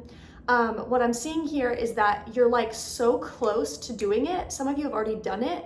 But what you're dealing with now is trying to narrow down your decision making and focus on the right priorities. Some of you are being presented with opportunities right now that look better than they are, and you do want to use your intuition and your discernment to decide if that's something that's worth your time.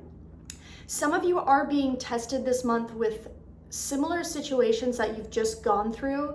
And I am seeing that it's like kind of connected to friendships for some of you, people who just, it's like some of the people who you've been friends with maybe, or who you grew up with, don't think the same way that you do anymore. And it has to do with like manifestation or like money. And I'm seeing that this month, a lot of you are making a decision to stop going after people like that, or to stop attracting people like that. And I do see that this is kind of emotional because it does feel like it has to do with family members for a lot of you.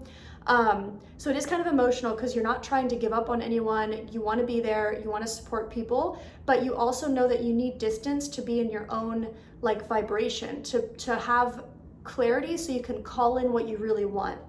And a lot of you are calling in what you want. You've already called it in for some of you. I do see that some of you are worried if you can maintain this. Like some of you might be in a new place and it might be kind of expensive, or it might be more than you're used to paying. Let me pull a clarifying card for you guys on this, because I am sensing that some of you are like wondering if you're gonna have enough money to pay for something. Let's see. Okay, good. Okay, so we have the Five of Pentacles reversed. So if this came up upright, I would give you a little warning, but this is coming out reversed. I'm happy to see it reversed because this shows me that, yes, your intuition about your money and your financial situation is pretty good. Like it's about correct. But what I'm sensing is that, so it's basically like, you're gonna be okay, you're gonna have what you need, but don't get too caught in this Seven of Cups energy, which can be like, it can influence you to spend more than you have because you believe that more money's coming in, like a lot of more money. And I'm not here to say that that's not happening, claim that, but I do see that right now specifically, like over the next few months, especially for those of you who are resonating with this, who just recently moved into a new place or who is in a new situation financially or in a new living situation, the Five of Cups or the Five of Pentacles reversed is all about rebuilding your finances. So it's not saying that you're not going to have enough money, but it's also not saying that you're going to have like tons of money coming in. Some of you might actually have a lot of money coming in though, but with the Five of Pentacles reversed, it's saying make sure you pay your bills, make sure you pay off your debt, put money in savings, don't make a big financial risk right now. This is a time to save and build up to a place where you feel very confident that you can pay your bills each month and you're not going to be struggling, and you're also not going to be relying on like a random thing from the universe. Like, you know where it's coming from, you know where your income is coming from, and you know what you have to spend. I am seeing that some of you do have to kind of delay gratification right now. You have to kind of put things off that you want to spend money on. It could be like something like a concert or a trip. Some of you just need to decide what you want to do this summer. So if there's like one thing you really want to do, and again, I'm really talking to people here who are resonating with the financial messages that I'm bringing you. If some of you are feeling like you want to do all these things, but you don't know if you're gonna have enough money, and you're kind of like closing your eyes and like pushing pay, like check out, Five of Pentacles reversed with the Seven of Cups reversed again is saying like, you don't have more money than you have. So be aware of what you actually have in your bank. Like, don't buy a bunch of concert tickets if you haven't paid electric, okay? But I am seeing that for some of you too, because again, the overall message this month is going to be wanting to have fun, wanting to connect with people. I'm just seeing that do things in a way that makes sense financially. Like, you don't have to go pay thousands of dollars to have a good time. You can go spend $25 and have a good time. And if you do want to do something really big this summer, plan it out. So like, if you want to go to a concert, plan like the concert you want to go to. And obviously, you know, things are still not like totally open, but there's a lot of things that are starting to open. Things are changing. From my perspective, we're not going to really see like a new normal until 2022, but this does not mean that you have to delay all of your satisfaction this summer. It just may mean that you want to be a little bit cautious of overspending if it's going to hurt your stability. Okay. And then lastly, we had the Princess of Wands reversed and the Princess of Swords upright.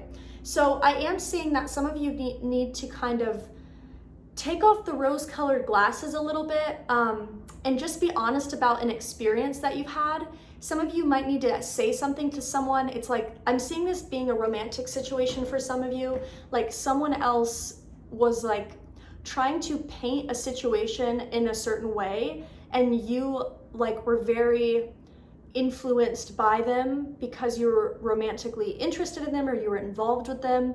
And I'm seeing that some of you now need to kind of step into this Swords energy where you're coming in and saying, what you feel, and you're stating yourself, and you're maybe even like calling someone out a little bit too. But overall, if you had a situation where you felt like someone wasn't honest with you, or someone like just didn't, it's almost like you just feel like they were speaking bullshit to you, and like you didn't point it out, or you didn't like call them out. I'm seeing that some of you now like are ready to kind of stand up for yourself and call someone out. So it doesn't mean reach out to someone if you're not talking to them, but if someone is coming to you, it's saying to be in your mental like energy, like have your boundaries up and know what you're saying and say what you mean. Okay, Mercury's in Gemini, so a lot of you are going to be saying what you mean anyway. That said, it also again is in an area of your chart that is kind of guarded or can be a little confusing. With Mercury going retrograde at the end of the month, there may be some confusing conversations, and it does look like it has to do with people from the past. So just be aware if someone's coming back into your life from the past, or if someone's coming to you with something they want to say, you are being represented as this Princess of Swords. So don't let someone just come in and like talk circles around you and influence you. Be the one who's also communicating and kind of like snapping back at someone who is trying to say something about you that isn't correct, or they're trying to tell you how you feel. Like speak up for how you feel. Okay, Scorpios. All right, Scorpios, have a great May. Sagittarius, May has a lot in store for your home life. And that may not be the most exciting thing to hear, because a lot of you are probably excited for summer and to kind of go out and like see the world and do the things. But with Jupiter moving into your 4th house of home and family, and with this new moon taking place in your 6th house, and again, this is relative for all Sagittarius placements, but especially for Sag risings, this is a time to ground down where you are, to expand where you are. This isn't the time to go run away from something, to go plan a new adventure somewhere else. Doesn't mean you can't plan things, doesn't mean you can't go have a good time. But I am going to say that this month in May is going to be a much better time for you to focus on your health, focus on your routine, focus on your like day-to-day wellness, like your quality of life. Like if you go out and get really drunk and then the next day you're totally like out of it, or you maybe don't even recover for a couple days, that's hurting your life quality. That's hurting your quality of life. So this month, a lot of you might start to notice that. You might start to notice that little things that maybe you are used to doing, or things that don't usually affect your health that much, are going to affect your health a bit more. And this has a lot to do with the new moon in Taurus being in your 6th house of wellness. So this is going to be a time right now for a lot of you to just, focus on your health, focus on how you feel in your home. For some of you who might not feel like you really like your home, or you might not feel like you're like enjoying it, or it might just feel redundant. I'm seeing some of you are just feeling like you're seeing the same wall over and over again, and Sagittarius doesn't like that. Switch it up, redecorate. This is going to be an amazing month, really May through June. Redecorate, get the things together, get it feng shuied. And that's going to be again because Jupiter will be in your 4th house of home and family, which has a lot to do with where you're living and how you're feeling. And with Jupiter here, this is good luck. So a lot of you might have the opportunity to kind of remodel something where you're living, or to make a change in your home that makes you feel like you are where you want to be, and helps you to be in a better routine, helps you to have a better quality of life where you're living. Now, Gemini is going to be highlighting your relationships this month. So with Venus, Mercury, and the Sun all moving to Gemini, moving through Gemini this month, a lot of you are going to be focused on your relationships. For those of you who are living with a significant other, there may be some disagreements or miscommunication about what you want to do in the home. So for instance, like if you want to remodel it and they don't want to remodel it, you might have a little bit of an argument or a disagreement about that. But for a lot of you, this is just going to be a time where you're going to feel more inspired to kind of talk things through with someone, especially if you're with someone who is a Gemini or who has Gemini placements, and especially if you're a Sag rising. Some of you might just be dealing with a lot of Geminis over the next 2 months. There could be miscommunication or arguments. I am seeing some of you dealing with like friends or family members who have Gemini placements, or just in general. And some of you might be like trying to, I see you guys spending a lot of time trying to like convince someone of something. And again, it doesn't have to be someone with Gemini placements. I'm seeing a lot of you dealing with Aries or Leo, or some of you might have Aries or Leo in your chart too, so just fire energy. But I'm seeing that some of you are like trying to convince someone of something, and it's taking up a lot of your energy. So what I would recommend is to just kind of do it yourself and then come back and have a conversation after it's been done, so you're not talking about it so much.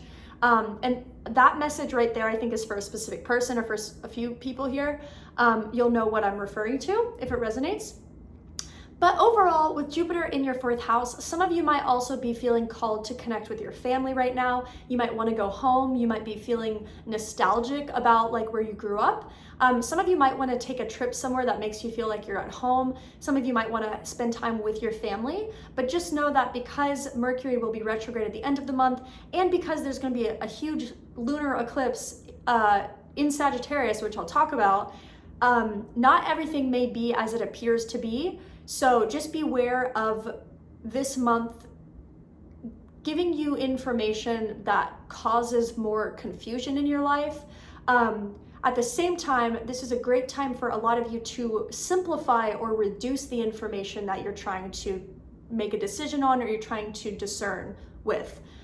Let's talk about this eclipse though. So this lunar eclipse is going to be in Sagittarius, and it's going to take up your 1st house of identity. So for all Sagittarius placements, again, look to see what placement you have in Sagittarius. For instance, if some of you are experiencing this eclipse on top of a placement, it is going to depend what placement is there. For instance, if you have a moon there, this could be a very emotional time for you. If you have a Venus there, this could deal a lot with your relationships or with your finances. Some of you, if you have a sun there, like your sun sign there, this could be a really expansive time for who you are. But at the same time, overall, with this lunar eclipse in Sagittarius, this is about you releasing things that just don't serve you anymore, that just don't serve you. And I see for a lot of you, it is going to be internal, which is often harder to release. And what I mean by that is that it might be like the way that you go about handling conflict with someone. Or maybe it's like someone in your family, you always have the same argument, you always have the same conversation, it never gets anywhere, and then it always leaves you with these emotions. This might be the month where you feel very inspired to change that cycle, to break that karma, to learn to have a conversation with someone where you don't go down the same road every time. But we can't control other people, we can only control ourselves. And so Sagittarius, this month you might really be feeling some pressure internally to change some things about yourself or change some things about the way that you approach things in your life, especially as it relates to personal relationships. That said, with the North Node also in your 7th house of relationships, anything that you're changing or improving with your relationships in mind right now is here to help you connect with people better. It's here to help you form more solid or more sustainable friendships and romances and relationships with your family members as well. So anything that you do feel like you need to kind of address this month is here to help you ultimately feel more connected and more sustainable in your relationships and in your friendships. Okay? Okay, let's see what the cards have to say for you guys.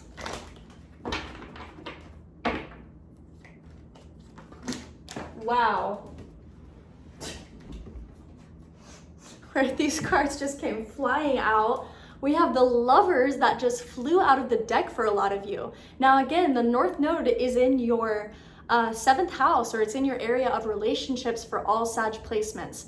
So this eclipse season is going to have a lot to do with your relationships. Some of you might be calling in a soulmate at this time, or you might just be really focused on your relationship. Some of you might have unexpected events happen in your relationships, just kind of those like universe moments where someone shows up, or you see someone in public that you haven't seen in a while, or someone texts you and you're like, whoa, I didn't see that coming.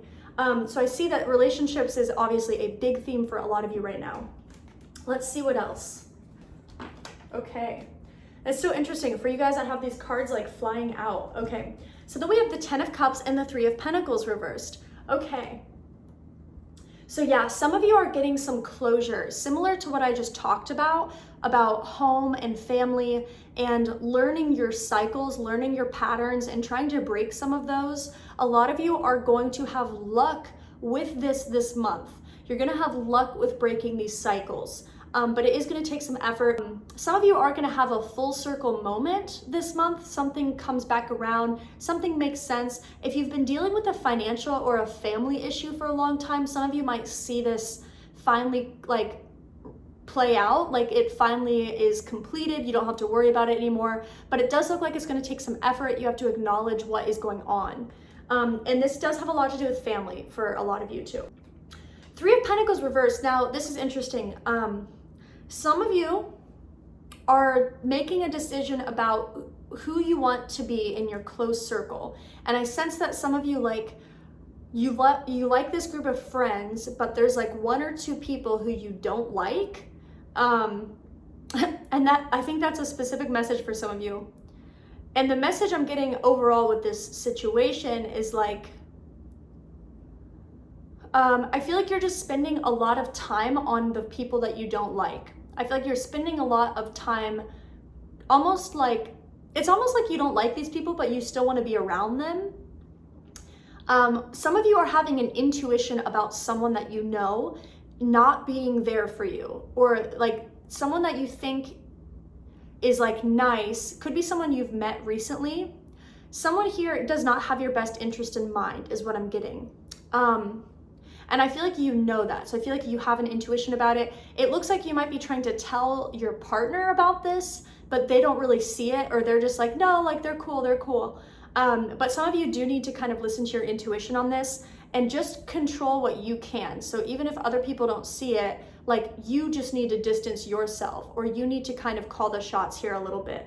But I do see that there's a confrontational energy here for some of you. It just kind of feels like a nuisance. It just kind of feels like something you don't want to have to deal with, but it's here.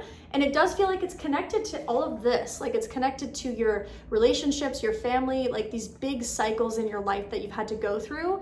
And I think it has to do with cutting off or just not allowing yourself to get so close to people who just aren't very good, or who aren't good for you, or people who like you used to be, but you've evolved from this. And I'm seeing for some of you, it's like people who like don't do very good things, like people who are like okay with like stealing or like cheating, things that maybe you used to not care about as much, but now you don't settle for that. Now you aren't okay with that. So I am saying that some of you this month just need to kind of set your boundaries and like your values for what you want in your life. And again, a lot of this has to do with the magnetism of the North Node in your 7th house of relationships. So a lot of this has to do with the magnetism of calling in relationships and friendships for people who are really here to serve your highest good or your highest self, and to stop putting effort into people who are basically replicas, or the person or people that you've dealt with from the past. Like, don't spend so much time on people who you've already outgrown in the past, even if it's not the actual same person, okay? Okay, I hope that helps you, Sagittarius. Have a great month. Capricorn, let's talk about May. So Capricorns, I know a lot of you have been going through it. Not as much as the past few years, but over the past couple of months, a lot of you might just be realizing that certain things that you thought you got over, you're not necessarily over yet, or there's still work to be done. And this has a lot to do with the North Node and the South Node, highlighting the 12th house and the 6th house. Again, not just for Capricorn risings, but just in general. The North Node and the South Node in Sagittarius and Gemini is highlighting an area of your chart that has to do with your health and your mental well-being, your physical well-being, and as this relates to the situations and experiences you choose to take on versus the ones that you choose to let go of. So attachment is a big theme for Capricorns right now, learning what you're attached to and also what you're not attached to, and trying to maybe take on a level-headedness. You guys are great at level-headedness. I'm a Cap. Something that is important to know is that right now is a great time to be manifesting new things in your life, but it does have to do with what you're willing to let go of. Capricorns, the past 2 years have been a major time for a lot of Capricorn placements to be focused on relationships, and not necessarily like the fun side of relationships, like, oh, I met this person, but like karmic relationships, like, oh my God, I can't believe I do this with this person, or wow, this person is exactly like this person I know from my past. And so this has a lot to do with Saturn having been in Capricorn. Now it's in Aquarius, as we know. This said, this month does look like it's going to be a great opportunity to meet some new people and to call in new friendships if you're open to it, if you're ready for it. Some Capricorns are gonna have to deal with asking yourself if you're actually ready for new people to come into your life. If you are, they're gonna be here, they're gonna show up, especially as we go through into June. And they may have even shown up over the past couple of months here, or really over the past month with Taurus season. But in general, this is a really positive time for Capricorns to kind of have a clean slate, like clear out what hasn't been working and start with a clean slate. This doesn't mean running from your problems. This doesn't mean like shoving your issues under the rug. This means really working through the things that have stopped you from connecting or opening up. And then once you work through that, you're gonna feel like a magnet as you attract new people into your life, okay? And I'm sharing this again because this has a lot to do with right now, Mars is in your 7th house of relationships, and this new moon is going to be highlighting your 5th house of romance. So Capricorns, if you've been needing just some TLC, just love and enjoyment and pleasure, let yourself have it. Let yourself have it. A similar message for Capricorns here as I shared for Scorpio, which is allow yourself to enjoy things without feeling like you have to attach to them, without feeling like if you do something once, you got to go do it again and again, or if you connect with this person, like you can only connect with this person, or this person has to give you everything that you need. That is part of the past. That is part of the lessons that I think a lot of Capricorns have been learning over the past couple of years. So I think May is going to test a lot of Capricorn placements to kind of see if you're really ready to call new people in. But for a lot of you, you are ready to call new people in, and they are going to start showing up for you. Now, let's talk about these eclipses though. So the Sagittarius lunar eclipse at the end of the month is going to be in your 12th house of endings. The 12th house is not the best place to be. It's also where we find like hidden enemies, or basically intentions of people that we can't see. I think that a lot of this is going to play out differently for various caps out there, but ultimately, I think some important things are going to be revealed to Capricorns this month that may make you question the intentions of someone that you've known for a long time, or someone that you've held on a pedestal, you've put on a pedestal, or someone that you just like have been maybe a little bit attached to.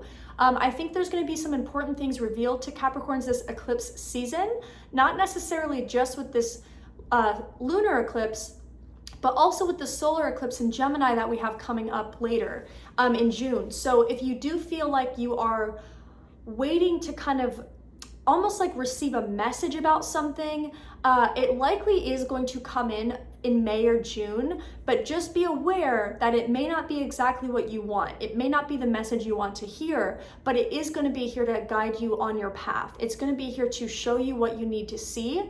The 12th house can be very revealing. It can be very revealing for things that we need to see. So overall, I think Capricorns should expect that this month will bring you some new people and also some new revelations or realizations, but just know that this is also all happening around a larger theme of moving on from things that have kept you stuck, or moving on from things that have really kept you in a lower version of yourself. Like a lot of Capricorns, and this kind of goes for like Cancer, Aries, and Libra too, over the past 2 years, there's been a lot of pressure on these signs. And a lot of this has had to do with, especially Capricorns, learning to step up and be in your own power. And this summer is going to really kind of test to see if you really feel like you're ready to be in this power. Now, eclipse season is also going to be representative of what we went through last eclipse season, last summer, and then last December. So if you are wondering like what themes might come up, it probably has to do with people you met around last eclipse season, or people you were involved with in December, or anything that's happened in between that time. But I will also say that this axis of energy also deals with your health. And so Capricorns, if you need to put your health first right now, do that. I've definitely been focusing on my health as much as I can recently because I've had to. And some Capricorns out there may also relate to that. Okay, let's look at what the cards have to say. Okay, so here's what I am seeing. We have the Princess of Wands coming up and the Princess of Cups here. So this shows me that a lot of you are ready to kind of step into a new chapter. And I'm seeing that a lot of you are kind of like getting rid of like a hard energy around your heart. And this has a lot to do with the fact that the Three of Swords is coming out too. So a lot of you have been healing heartbreak or dealing with heartbreak, just letting yourself heal, letting yourself rest, taking time to really just be in your like inner child. And I'm seeing your inner child come up a lot here with these cards. Some of you might feel like you're ready to kind of wear your heart on your sleeve again, and not in a way that allows you to be vulnerable to being hurt by people, like, or being abused or anything, or like experiencing the same heartbreak you've went through, but more so in a way that allows you to show your authentic self and essentially be open to receive new kinds of experiences, new kinds of love in your life. I feel like a lot of you have gone through an experience recently with this Three of Swords. Could be an old experience too that's just been present for you, that has to do with a real heartbreak. Like you were taken advantage of, or you felt like you were abused even, or like I keep hearing the word abuse in this. So it's like some of you might have just really been taken advantage of, which has maybe caused you to not be as open to romance or relationships or really showing yourself fully or authentically to someone.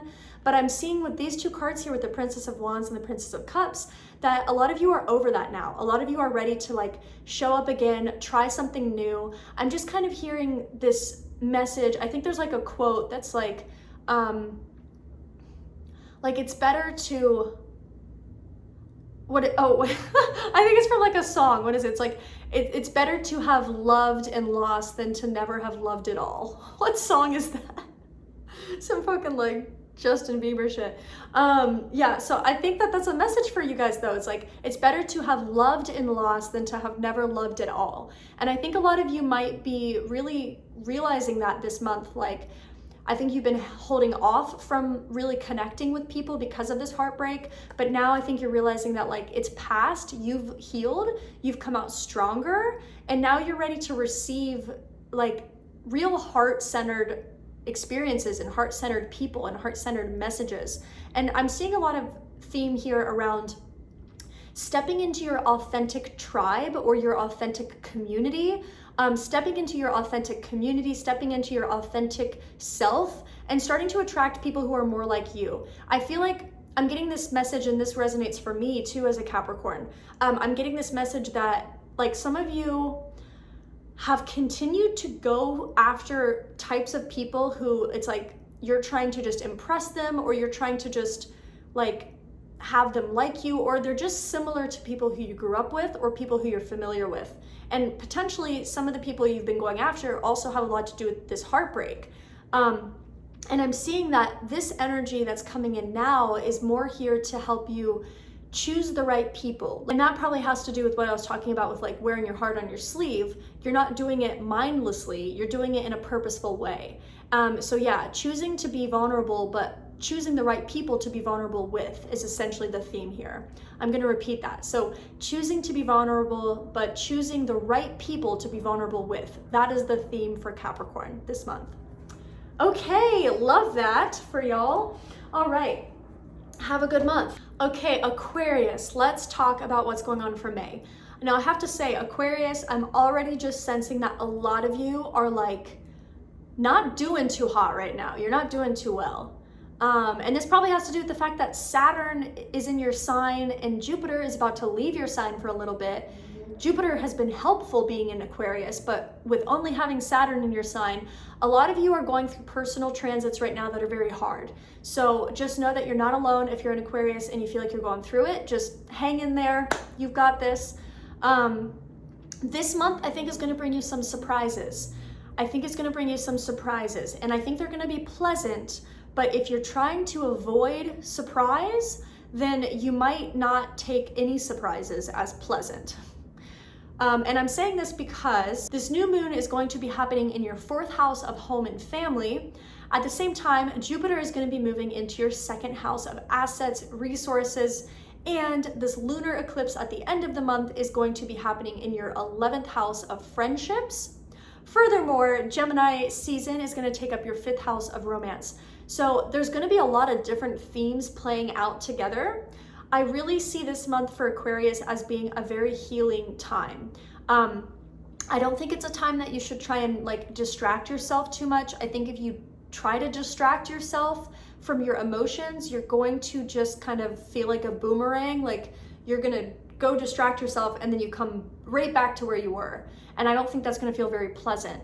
That said, with the North Node being in your 5th house, and with the Sun and Mercury and Venus all taking up your 5th house space this month, this is going to be a very beautiful time for inner healing, romantic healing, romance healing, turning these things into art, like turning your heartbreak into a song, turning your anger into a piece of art. This is going to be a beautiful time for you to really be with yourself and channel your emotions into art or into something that feels a little bit more tangible for you.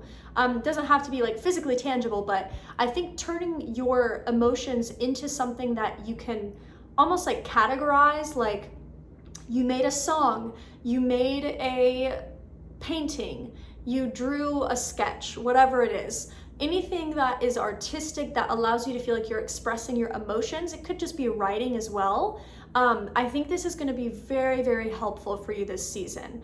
And you might be inspired by other people too. Could be Geminis or people with Gemini placements. You might be inspired by other people who either you're seeing that they've turned their pain into art, or they're helping you to kind of understand like your own pain and how maybe this is something that needs to be channeled into art or into your work in a way.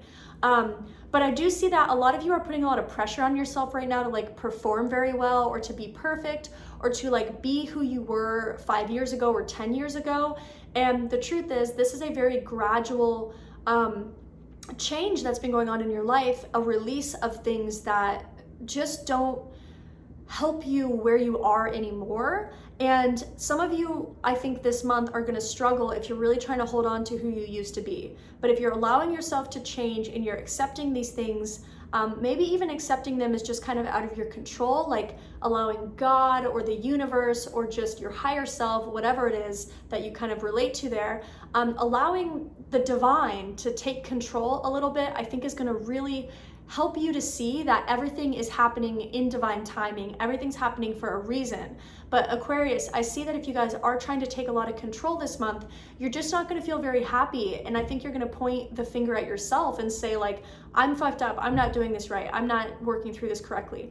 But I think if you allow yourself to just say, I'm going to surrender and allow the universe to show me what I need to see, then I think you can, like, instead of pointing a finger at yourself, maybe you're going to hug yourself and say, oh my God, I had to go through this very hard thing so I could see this clearly. I had to understand this part of myself so I could make the art that I'm meant to make. So Aquarius, I think you're going to be going through kind of an emotional time this month, but don't run from your emotions. Please don't run from your emotions. I think if you can really go into those emotions this month, not by yourself necessarily, unless you are creating art, but at the same time, I think a lot of you are going to have help. You're going to have a helping hand this month to kind of like show you that you're not alone, but that you're also respected when you want to be alone, if that makes sense. So it could just be like a good friend. I feel like a lot of you are going to be encountering a Gemini placement. Could be a Sagittarius placement as well, but someone who's just going to kind of help you to kind of see things clearly, or they're not going to put pressure on you to perform. They're not going to make you feel like you have to be perfect. They're just going to kind of acknowledge your pain and acknowledge what you've been through. And I think that is going to help you to see that it's not all in your head. There's also people outside of you who are validating your experience. And that's so important to have when we go through hard times. Okay, that was a lot. Let's see what the cards have to say for you guys, Aquarius, this month. Let's see what the cards have to say. Beautiful, okay.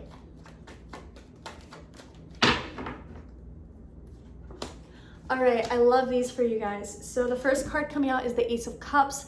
This shows me that this is your overall energy. And the Ace of Cups is an emotional breakthrough. This is a breakthrough card. This is also about creative expression and writing and like singing and putting things out there, putting your emotions into the throat chakra. So a lot of you who are waiting for that emotional breakthrough, or who are relating to what I was talking about putting your emotions into art in some way, yeah, this is just further validation that this is the month where this is going to happen. You are going to feel that emotional breakthrough. And I think for some of you, again, it's just important to almost know that this is coming, because it's going to shift things up in your life. It's going to shake things up. But once you can really release emotions, I think you're going to find that things have been holding on to, like, just weren't meant to be held on to at all, or you don't have to hold on to them anymore at all. Okay. The other thing next to this card is the Temperance reversed. So I do see that some of you might be trying to kind of like force this breakthrough, or like you have a very good session with yourself, like you write something down, you write a song, you have a breakthrough, and then you might want to just kind of be done with it. Like you're like, okay, cool, I can move on. I don't have to worry about that person anymore. I don't have to worry about that emotion, but it might come back up again this month. So with this message, I'm kind of getting that you don't want to expect like one emotional breakthrough. You just want to expect that this month is going to be about emotional breakthrough. So you might be feeling this way every day. You might be feeling like every day you're having some kind of a breakthrough, or you're trying to break through something. And of course, you know, the word breakthrough, it's like you have to break through something. You have to go through something. You have to go through it, not run from it, not distract yourself from it, go through it. So that definitely isn't something that always happens like in a moment or in a day. It is something that happens over time.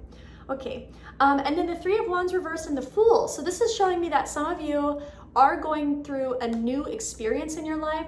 You're starting something new, or you're ready to take a risk or take a leap. If some of you are trying to launch something or put something out there, I am just seeing that you do want to double check your work, double check everything that you've been putting into this, because especially for those of you who are putting something out there that you've been working on for a long time, you don't want to rush it. You don't want to put it out there right away if it's not ready. And I am just seeing that this message might be for some of you who didn't relate to that message, or it might just be a different situation here. This feels like it is more work related. But some of you, yeah, it's like or maybe you're like announcing that you're doing something different. Like maybe you're like acknowledging that what you really want to do is this, even though you've been identifying as this. And some of you might want to just put it out there, tell everyone about it. But I can see that this might cause like an instant gratification that actually stops the real thing from happening, right? Like the way that it's supposed to. So I'm just seeing that some of you do want to start this new chapter on the back end first. Like make sure everything's ready on the back end and then put it out there. But maybe give yourself a date, like give yourself like a date in June or July or later this year, so that you don't feel like you have to put everything out there at once. Okay? I hope that makes sense for those of you who that resonates with. Okay, Aquarius, have a great May. Okay, Pisces, thank you for always being so patient, waiting for the end. Pisces, this is a big month for you guys. I think a lot of you are moving on from something this month. You're moving somewhere. You've ended something, you've completed something, you got what you needed to get, and now you're starting something over. There's a lot of indication in your charts this month that a lot of you might be physically moving somewhere, or like planning where you're gonna go next. But there's also a lot of openness and opportunity. So it does look like some things aren't set in stone yet. Like some of you might be trying to get things set in stone, but they're not. And that might be a good thing for anyone who is wanting to do something else, but maybe you planned on doing another thing.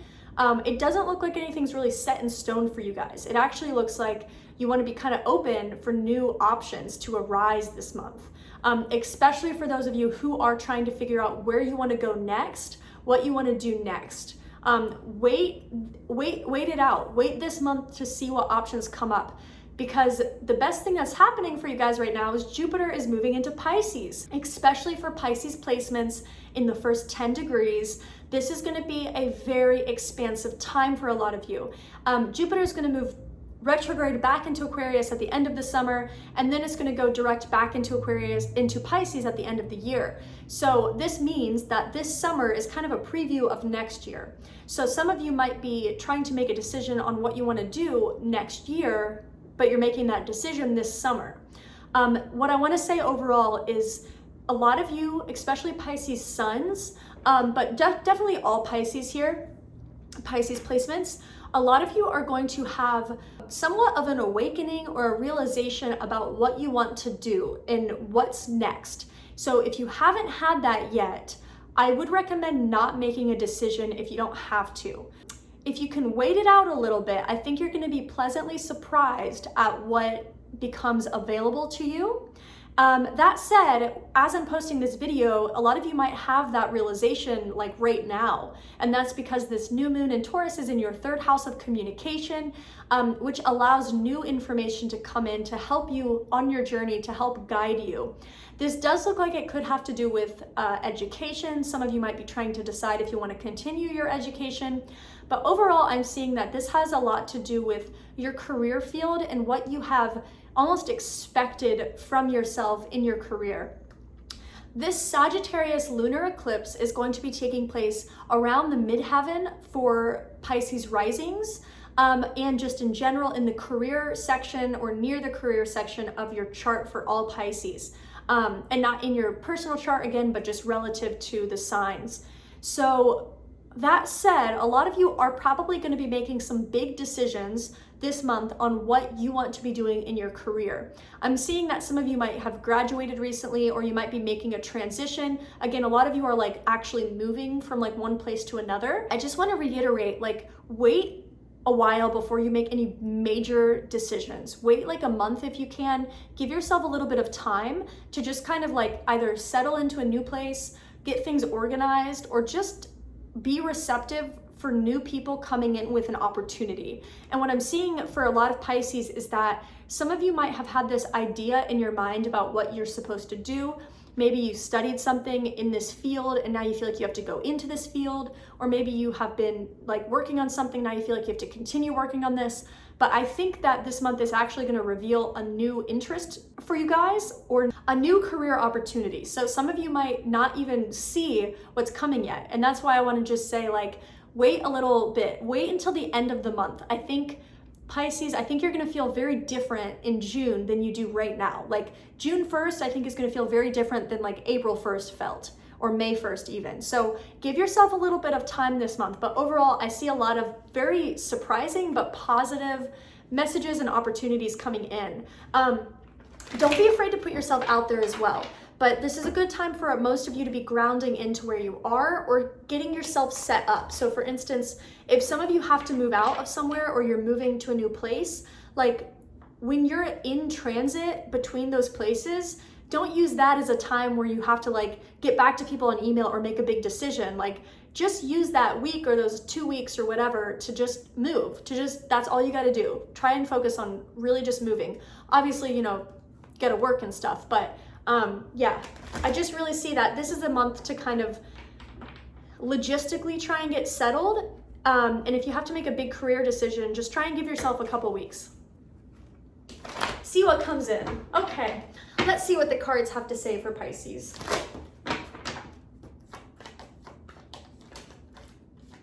Yes, okay, so we have the Tower here. Tower is not always a bad card. Tower just means change. Something is changing. If you feel it coming, it is coming.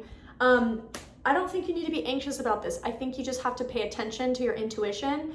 And I really keep getting this message for you, Pisces. I keep getting the same message. Don't be impulsive. Don't try and like get it all figured out in one night. Don't try and just get it over with, get it done with. You just want to move on from it. Take your time with these decisions. Take your time.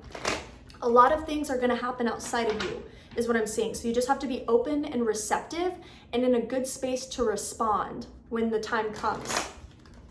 Oh.